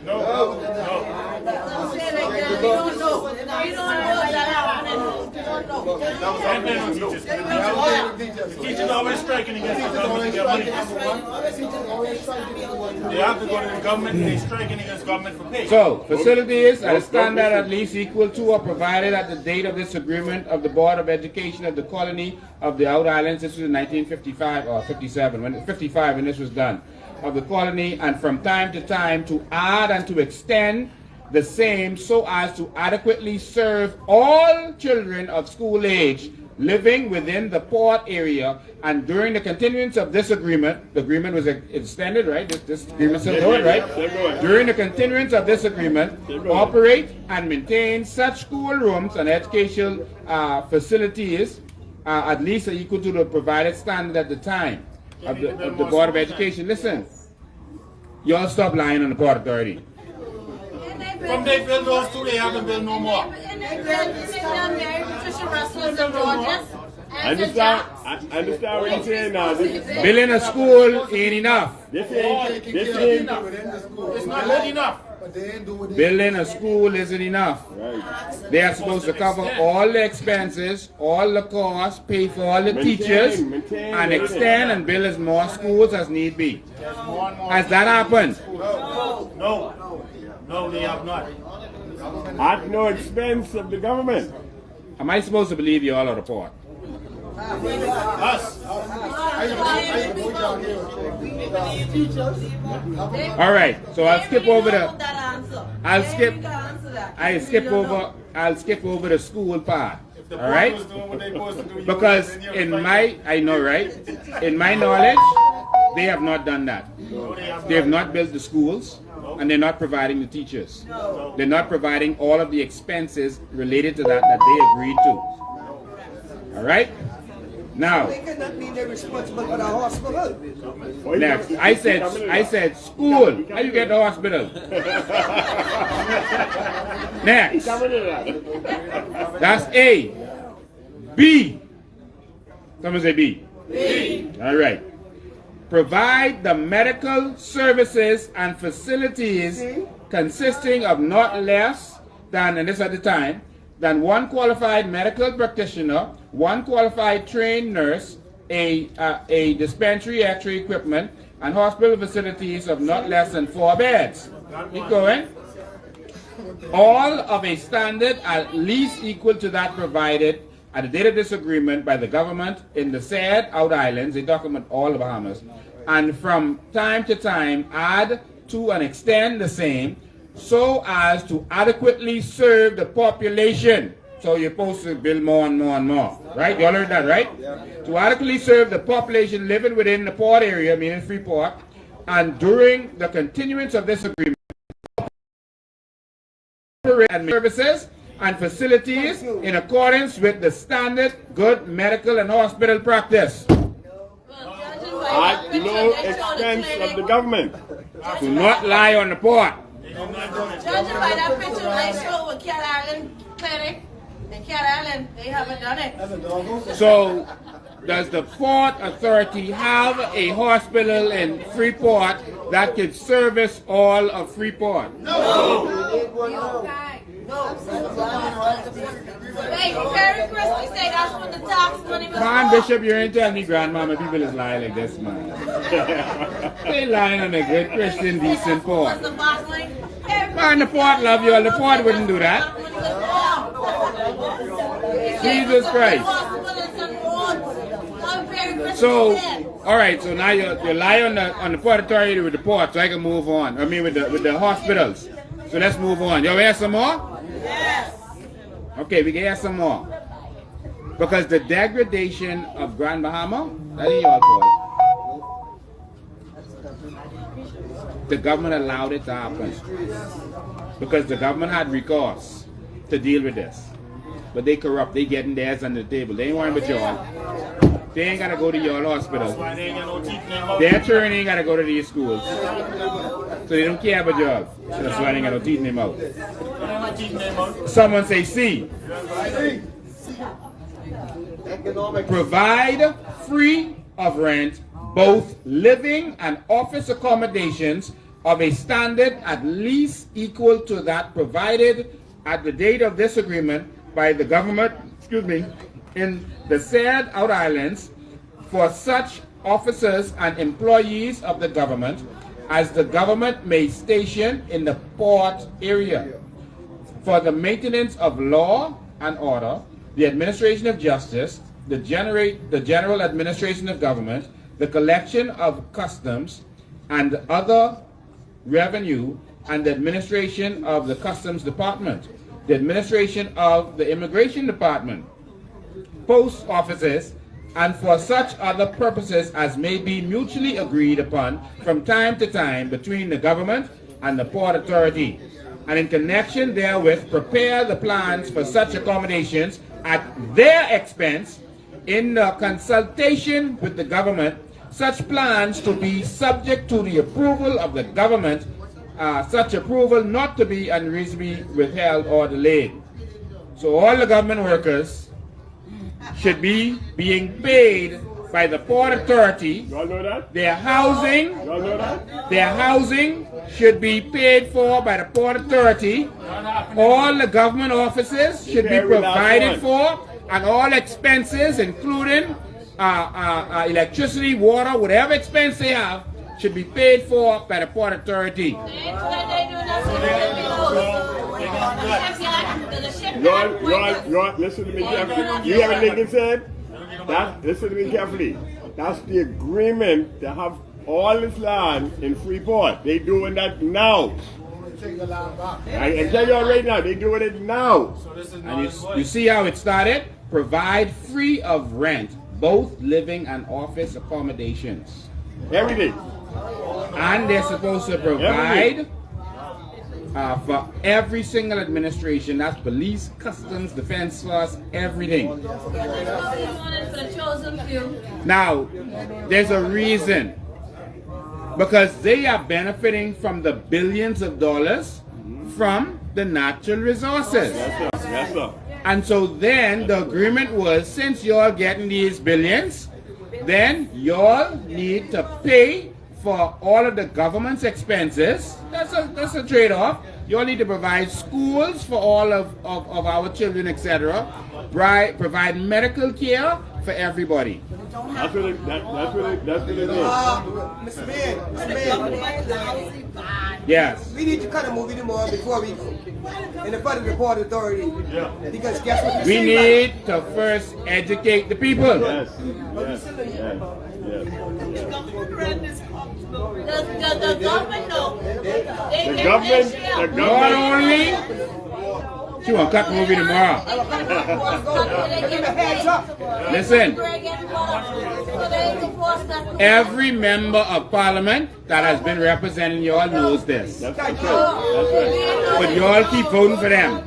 Y'all say, oh, he nice, he just give you things. Give me a copy of that. I give you every single one of them.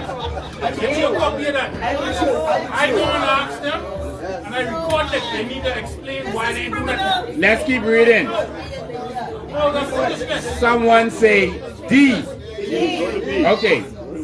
Y'all want to go to D? Y'all sure y'all can handle this? Y'all sure y'all ready for this? If your heart weak, or if you just have nightmares, clog up your ears. D. Reimburse the government annually within 30 days after the presentation of a detailed account of the same by the government, the annual cost to the government of providing the services and administration activities referred to in paragraph C of this subclause plus 25% of such costs. That's all. Such 25% being deemed to cover government administrative overheads in New Providence and elsewhere in the country, in the colony, subject to the following provisos. Now, Mr. Ben, break that down and tell them what that means. Yes. If they did that, they'll get straight to their post. Hold on. Let it break. Whatever cost the government had, any cost, if they had to buy paper or tissue or anything, if they had to buy gas for the police cars, any cost that the government has, Every civil servant. For every civil servant, every police officer, everyone that the government has here, they are supposed to pay the full cost. Salary, everything. Salary, everything. Plus 25%. That's happening now. So if it costs the government $100 million, and it costs more than that, to operate here, then they should give $125 million. They get the money back. They get the money plus 25%. So, Mr. Ben, I mean, our treasury ain't supposed to be. No. No. Because if we spend it, we get it back with interest. Politicians say the treasury How is our treasury break? Every time they get it break, we get Because they lie in. When they put the budget together, the monies be there to pay everybody. After that, 30 days before, give it to them back. So now, it's either one or two things happening. They teach it. It's either the party ain't doing it, or they doing it, and the government putting it in their pocket. Something ain't right here, because every time there's anything that you paying, to hear the people, and for the young people betterment, they don't have no money. They can even do it. They tax people. Okay. So they just had, let's keep going. They had one caveat, and that's that the salaries be, regular salaries. They don't want the government price gouging them. Don't say you pay this officer $10,000 a year, but you only pay him $5,000 a year. That's the only caveat they had in there. So I'll move on, right? 6. They're supposed to supply all government offices and all living accommodations provided for officers and employees of the government within the port area pursuant to the provisions of paragraph C of subclause 5 of this clause, that with electrical current and when other utilities are operated by the Port Authority within the port area, such other utilities at rates to be mutually agreed upon between the government and the Port Authority. They're supposed to pay for your utilities. All working for the government. Never see it. Never see it. If you're working for government in this country, you should not pay utility bills. In Freeport. They cut off school electricity? Can you let that happen?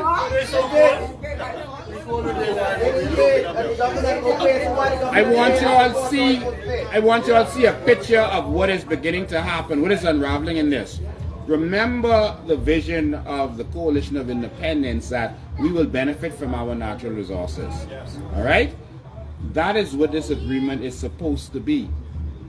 Remember we say free electricity, free utilities. Remember we said these stuff? All right?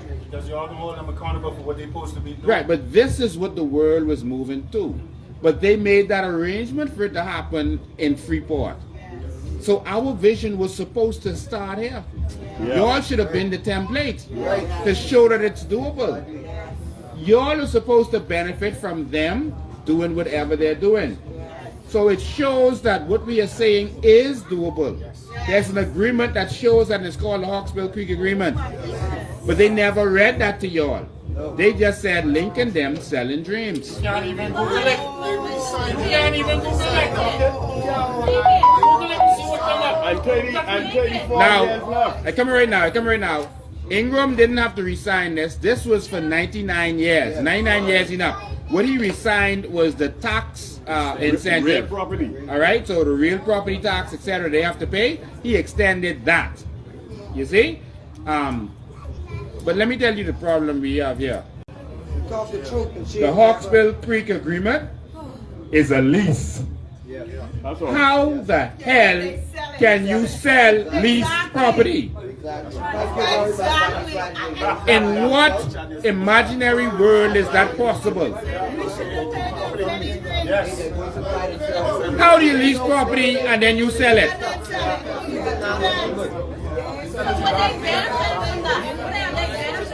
They get to sell your property that they didn't pay for. That's free money.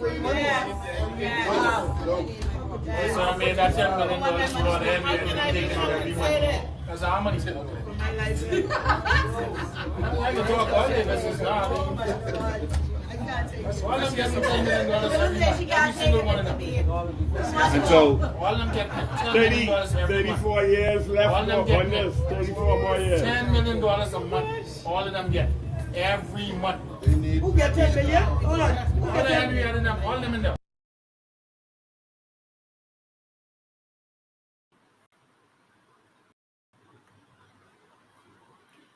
So, ladies and gentlemen, that's the matter we dealt with from 2022. We had a town meeting and we educated the Bahamian people and the government on that. And of course, the government at the time was told by their PR company, they told the PR company that whatever Lincoln says is gaining traction with the people. How do we avoid that? And they said, whatever he talks about, you all do it.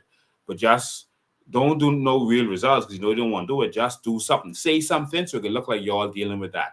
And so years will pass and people will say, see, he's dealing with it. He's addressing it. The government is addressing it. So that's all you could ask for. See, they talking to the Port Authority. Y'all talking to them for 5 years, hey, and y'all ain't gonna do nothing, hey. Yeah. And so they don't intend to do anything. They just felt that that was going to be a strong political point for us. So they had to start moving in that direction. It's a trick that they always use. All right. And so they're going to do that with everything that they feel is a strong point for us and from us. Let me take this call. Good evening. You're live. Yes, Mr. Mayor. How are you? Watching the video. Well, I'm good. Watching the video back a few minutes ago, like you said, from in 22. Yes. So here comes Brave now. He gives the Port Authority 30 days to come up with $300 million. Yes. Again, like you said, all of the ideas that the COI has been coming up with and things that you're going to be able to do to benefit not only the Bahamian people, but to benefit the country. Yeah. He's now trying to do these things simply because he has no vision. Yeah. The man has no vision. His party has no vision. Yeah. This isn't something new. The Hawkesbury Creek agreement, like you said, was signed back in the 50s. Yeah. So this is not new that the Port Authority haven't been doing what they were supposed to have been doing all of these years. PRP governments have known it. F&M governments have known it. But like you said, once they're getting theirs, they don't care about the people own. Yes, and I've spoke to persons in know Brave has no vision. We all know that. Yeah. And he's trying to travel the world as much as he can because after this is over for him, he goes back to a regular passport. Yeah. So he's putting miles on this diplomatic passport that he has. Yeah. So we understand the game. We know the game.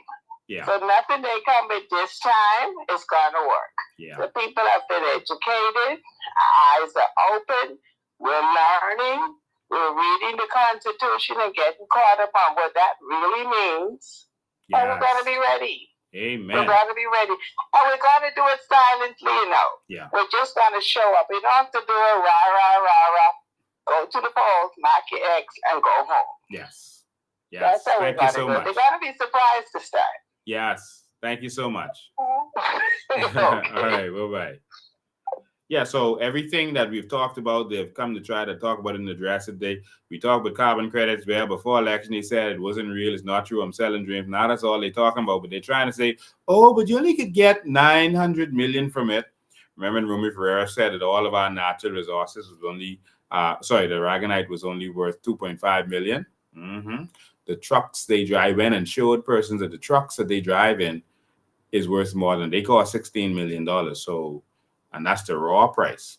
Right? So how they spending $6 million on a truck to carry something that's only worth 2.5 million. Mm-hmm. Yeah, it makes sense. They've been lying to you and swinging you and trying to keep you poor all this time. I bet you all missed the most important part about that video that I just played. The most interesting thing I should say about that video I just played. I think everyone just missed it. What you just missed was that in the beginning of this live, every video was being cut. Every video was having interference and having problems because they saw the topic and they started interfering with every video I attempted to put up. All right. Once they saw that the person I was going to bring on the show didn't come, or once they got to him and he decided he wasn't taking the call and he wasn't going to do it no more, that whole 20-something minute video played. They are interfering with what we are doing. All right. They're trying to keep us out of the media. They're interfering with us on social media, etc., because they don't want this message to get out. I want you to understand what's happening. This is serious business. Billions of dollars are at stake. And these fellas are afraid. All right. And so every single person who worked and lived in Freeport, Grand Bahama, as a public servant and had to pay rent or any utilities, you need to be paid. All right. Now there's a statute bar, but the statute bar is up to 6 years. But that 6 years should start running when you had knowledge of it. So when you had knowledge that it was supposed to be paid, that's when the clock starts running. So if you didn't know all this time, then all right, there's an argument that you should be paid if you was living and paying rent for 30 years as a civil servant, you should be paid. All right, for the 30 years. And so we are going to make sure that takes place. But notice the government ain't checking for y'all. They saying what money supposed to come to them. They ain't checking for the people.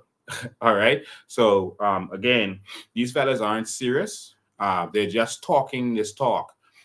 Someone showed me a video where some PLP troll was saying, oh, Lincoln and Maria, they don't talk about Brent Simonette and they don't talk about the oligarchs and this and that.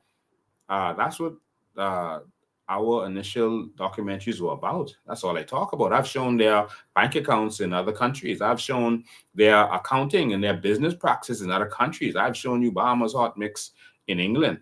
I've shown you Swiss accounts. All right. I've talked about these people and I've shown everything, including their address. And so I don't know what these people are talking about, but that's the talking point, because they was told, Bravedon was advised, okay, go Life Key and talk to the oligarchs and make it seem like you against them. And that's going to take some of the steam away from the COI and what they're talking about. All right. And so all of these are tactics. 2.5 years and you ain't doing nothing. What you talking about? You're not brave. You're a coward. 2.5 years later, you still talking?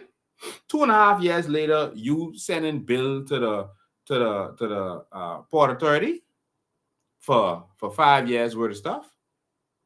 2.5 years later, y'all ain't serious. Y'all take us for clowns. Y'all take us for a joke. The government should not be telling us at this point what they are going to do. They should have already done the majority of what they're supposed to do. They are bragging about things that have nothing to do with them. They are bragging about things like, look at how much cruise ships coming to the port. How much of them we own? Which one of them you all sail here? That's nothing to do with you. That's like the member of parliament for Carmichael bragging that two new Wendy's open in Carmichael Road area. What did it have to do with you? You didn't open them. Someone else opened them. That's government trying to get credit for things that they're not doing. If more cruise ships decide to come here, that's because they're getting more demand, and the quickest place for them to spend less fuel is to come back and forth to the Bahamas, and they don't have to go all over the place to give people the same kind of pleasure. That's nothing to do with any efforts of this government. Tourism is rising right now in every country in the world, even in America. Tourism is rising as people, after being locked down for 2 years, want to travel. There's nothing to brag about. Now, what you could brag about is when you say, we are going into the cruise ship business. Because if Carnival was bragging before of making $20 billion, I'm looking to see how much they're going to make now. With all of this boost in tourism, how much they're gonna make now. I'm waiting for their returns. In fact, let me see if their returns are ready yet. See if their returns are ready yet. That would be so interesting. Let's go and look for Carnival and see if their first quarter returns are ready or if they're still late. And I would love to see, because what I do is I go and I try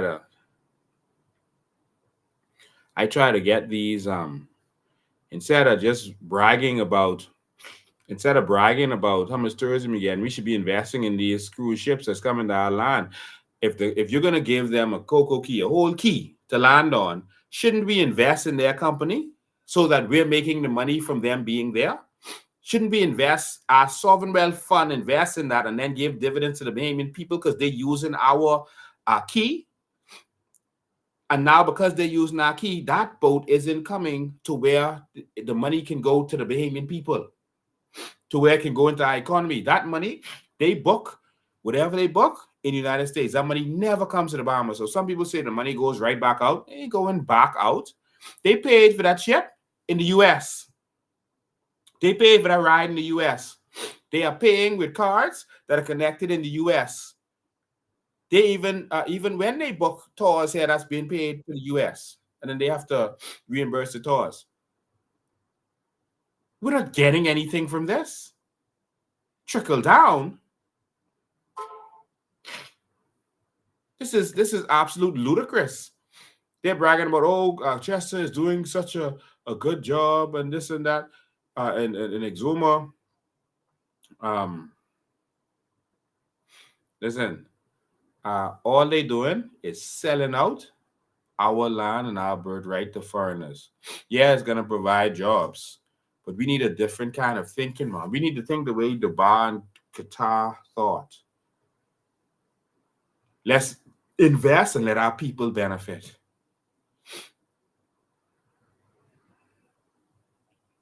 Let's invest and let our people benefit. This is a different thinking. That's not handouts. They say, you need to work for what you get. You stop waiting on handouts. Stop waiting for $100,000. Handouts?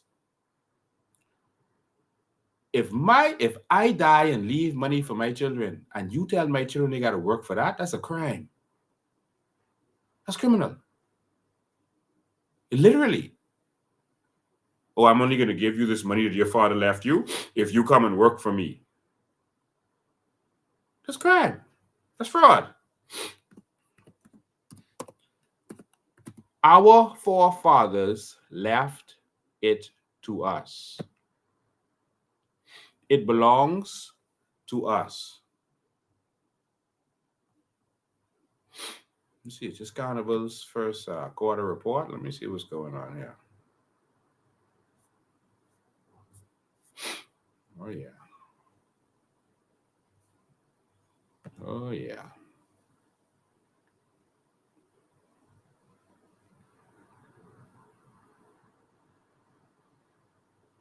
Oh, wow. Let's look at Carnival's numbers. Okay, so y'all hang with me today. Let's look at Carnival's numbers. Let me pull this down so y'all can see this. Jesus.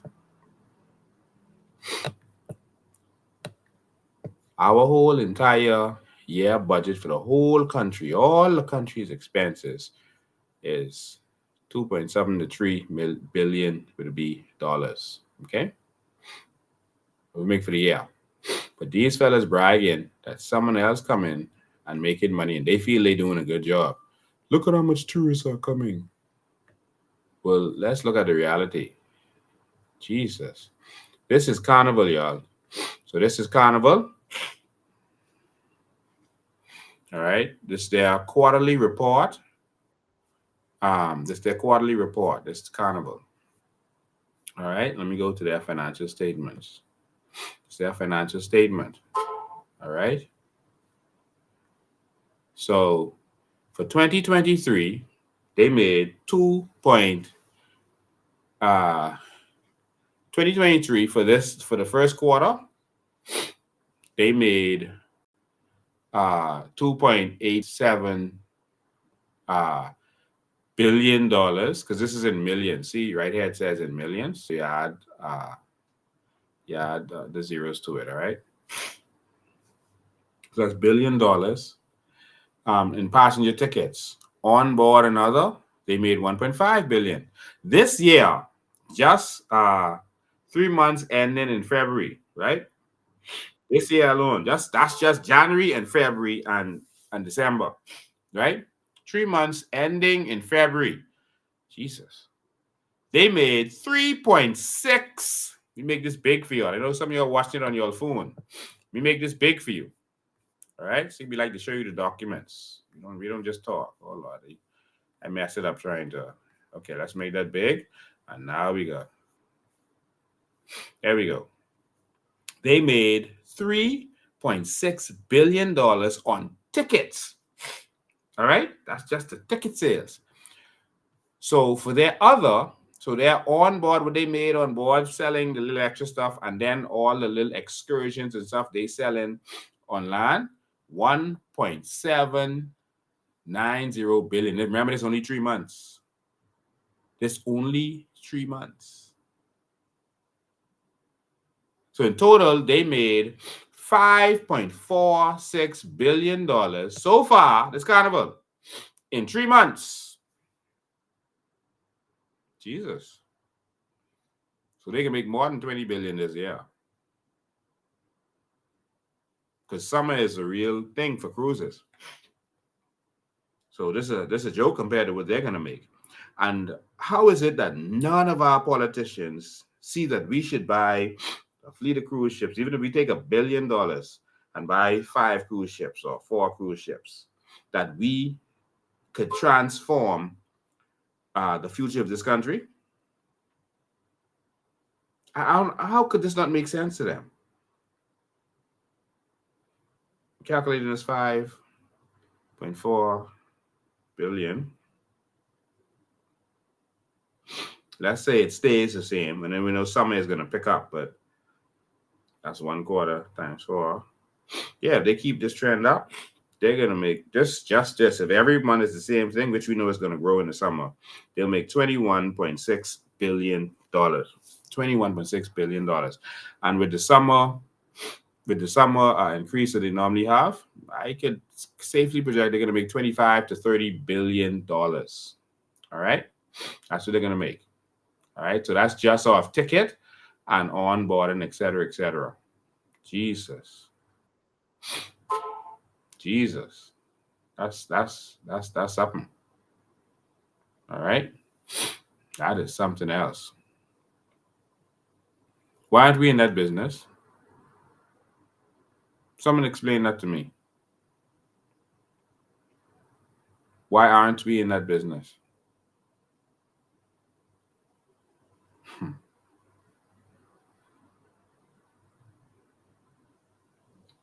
Wow.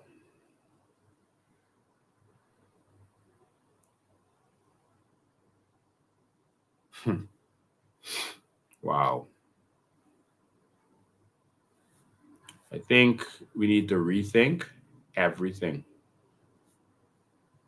We need a new kind of Bahamian. What is this? $49 billion? Oh my God. No? Okay. All right. So I just wanted you to see that.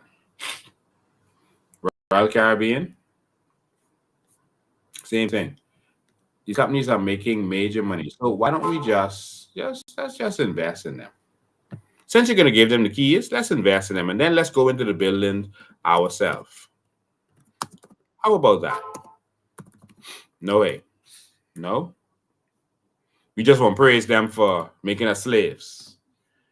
I'm not praising any politician for making us slaves, for continuing the plantation colonizers mentality. I'm not praising you for that. I don't think that you're doing a good job, if that's what you're doing. I don't. Simple as that. Hate it or love it. I don't respect you if you're selling out our land and we're not benefiting from it. Slavery was never a good thing.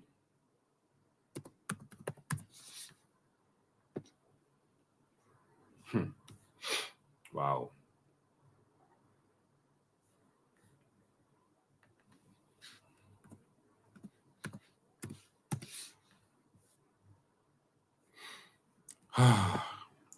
All right, so someone asked, what did Brave do for Cat Island? We know what he did for them.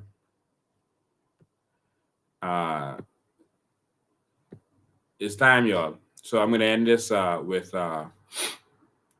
reminding you again that the New Bahamas isn't just about the natural resources and carbon credits. They say selling dreams because we're talking about that. No, this is about, as a country, going into investments. The government won't run these investments. They're going to be privately run, just owned by the Sovereign Wealth Fund.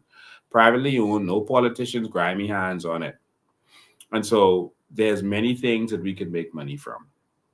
And notice when we gave our vision it wasn't about the Sovereign Wealth Fund and the carbon credits and how you make money from it. It was about other brilliant ideas.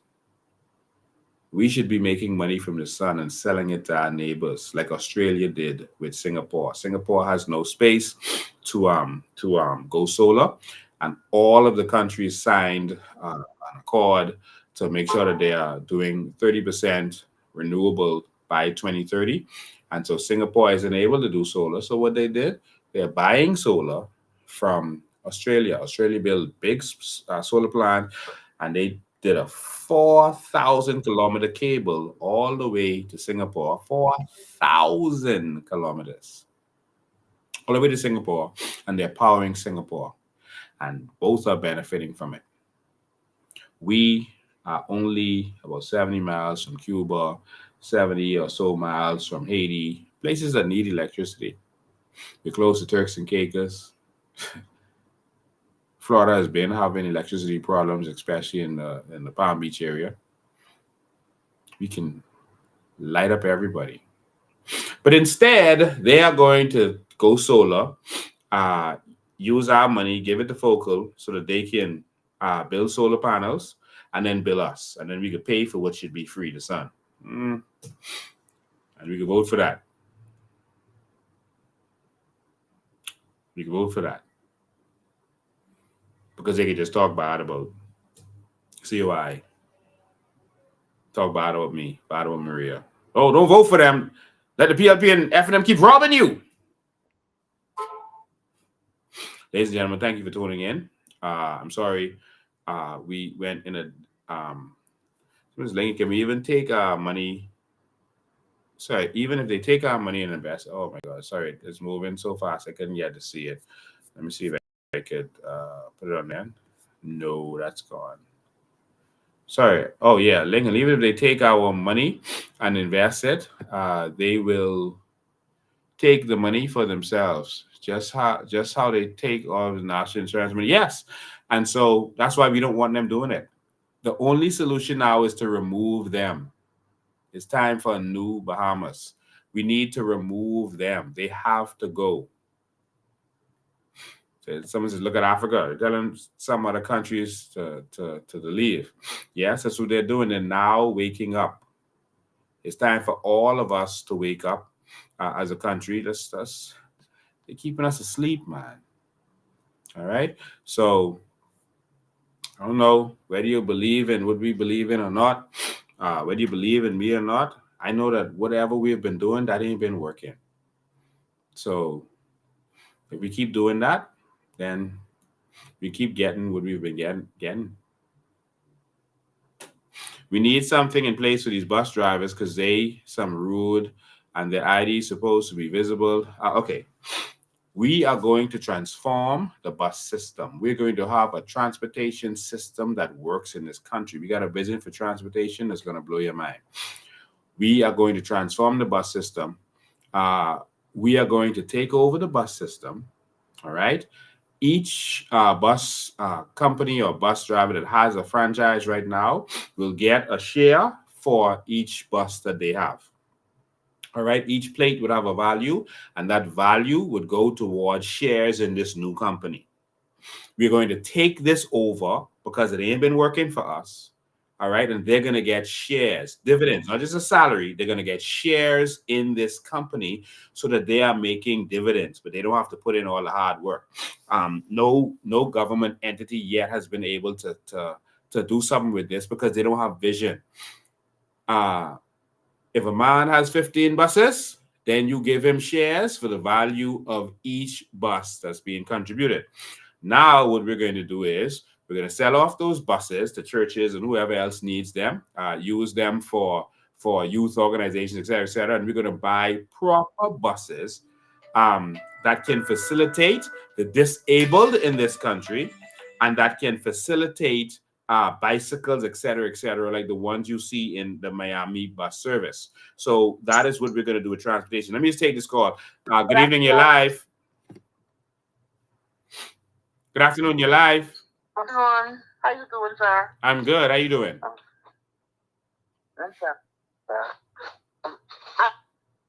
I'm ready. You're breaking up. We can't hear you. Hello? Hello, you're breaking up. Sorry about that. I didn't talk to me today. Pardon? You're breaking up. We can't hear you. Yes, sir. You can hear me now. All right. Hopefully they'll call back. They're breaking up. All right. So we are going to transform transportation in this country so that we do something with sense. Those buses that we bring in are going to run on a schedule. It can work. If the bus is leaving from here 9 o'clock, it's leaving from here at 9 o'clock. All right. And so you can know where the buses are. The buses will be GPS tagged with a mobile app. And this mobile app will be able to show you where the next bus is, how far it is, where the buses are on the schedule. Okay? And so some of this Lincoln don't tell them everything. If they can steal ideas and use it for the Bahamian public, there are some children getting breakfast in schools because we gave that idea. I don't need the credit for it. All right? We just need Bahamians to benefit. Now, we know they're not going to put it out there like it needs to be put out there, though. They're going to try to water it down, so you're still dependent on them. But please excuse my sinus is going crazy right now. But if we can benefit, y'all please steal this idea. Please take this idea and make our bus system make sense. All right? This is a simple solution. Simple. All right? Now, if you want to go with the same old politicians who all they can do is do contracts for themselves and their cronies and paying off under the table and this kind of stuff, and then you go with them. But if you want a new visionary kind of leadership and ideas, then it's time for something new. All right, that's the last call I can take, and that's the last thing I can say. I want to thank all of you for your contribution. We appreciate you. We love you. Remember the convention. I'm not sure I'm going to be able to go live again. I may try to go live again on Tuesday. Sorry, people still calling. I may try to go again live on Tuesday just to give you a quick update. But come to the headquarters and buy your tickets. Someone got to win the car. All right, increase your chances. We gotta make sure you win that car. All right, come get your tickets. Buy your pullovers and support the movement. If you want to support, just go to the website and you can see where you can just click and you can use your card and you can support. All right, so God bless you. We love you. We're gonna keep fighting. We hope that you keep fighting. Join us in this fight.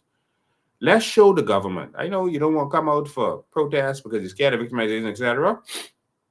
Come to convention. Come to convention. Speak with your presence. I will stand in front of the bullets for you. I will take the blows and the beating and getting lied on and everything else for you. All I ask you to do is stand with me.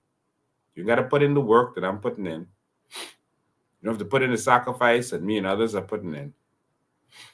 Just stand with us. Just stand with us. Come out and speak with your presence. Bring your whole family. Let's fill that convention hall. And let's show them that it's time for change and that we've had enough. You're going to hear from the leader of the Coalition of Independence. And if that is me, you're going to hear the vision for the new Bahamas. Ladies and gentlemen, God bless you. We love you. See you next time.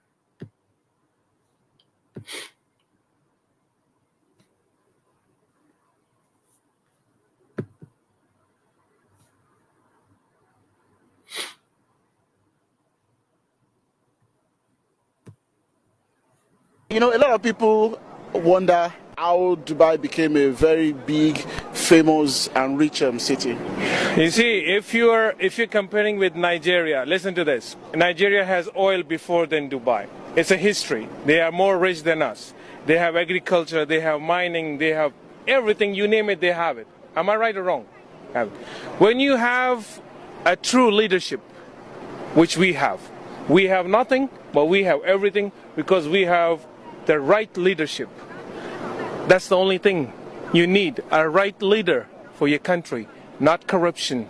That's what brings your country at the top. You don't need anything. We want water, we don't have agriculture, we don't have mining. That's quite interesting. And that's Sheikh Mohammed.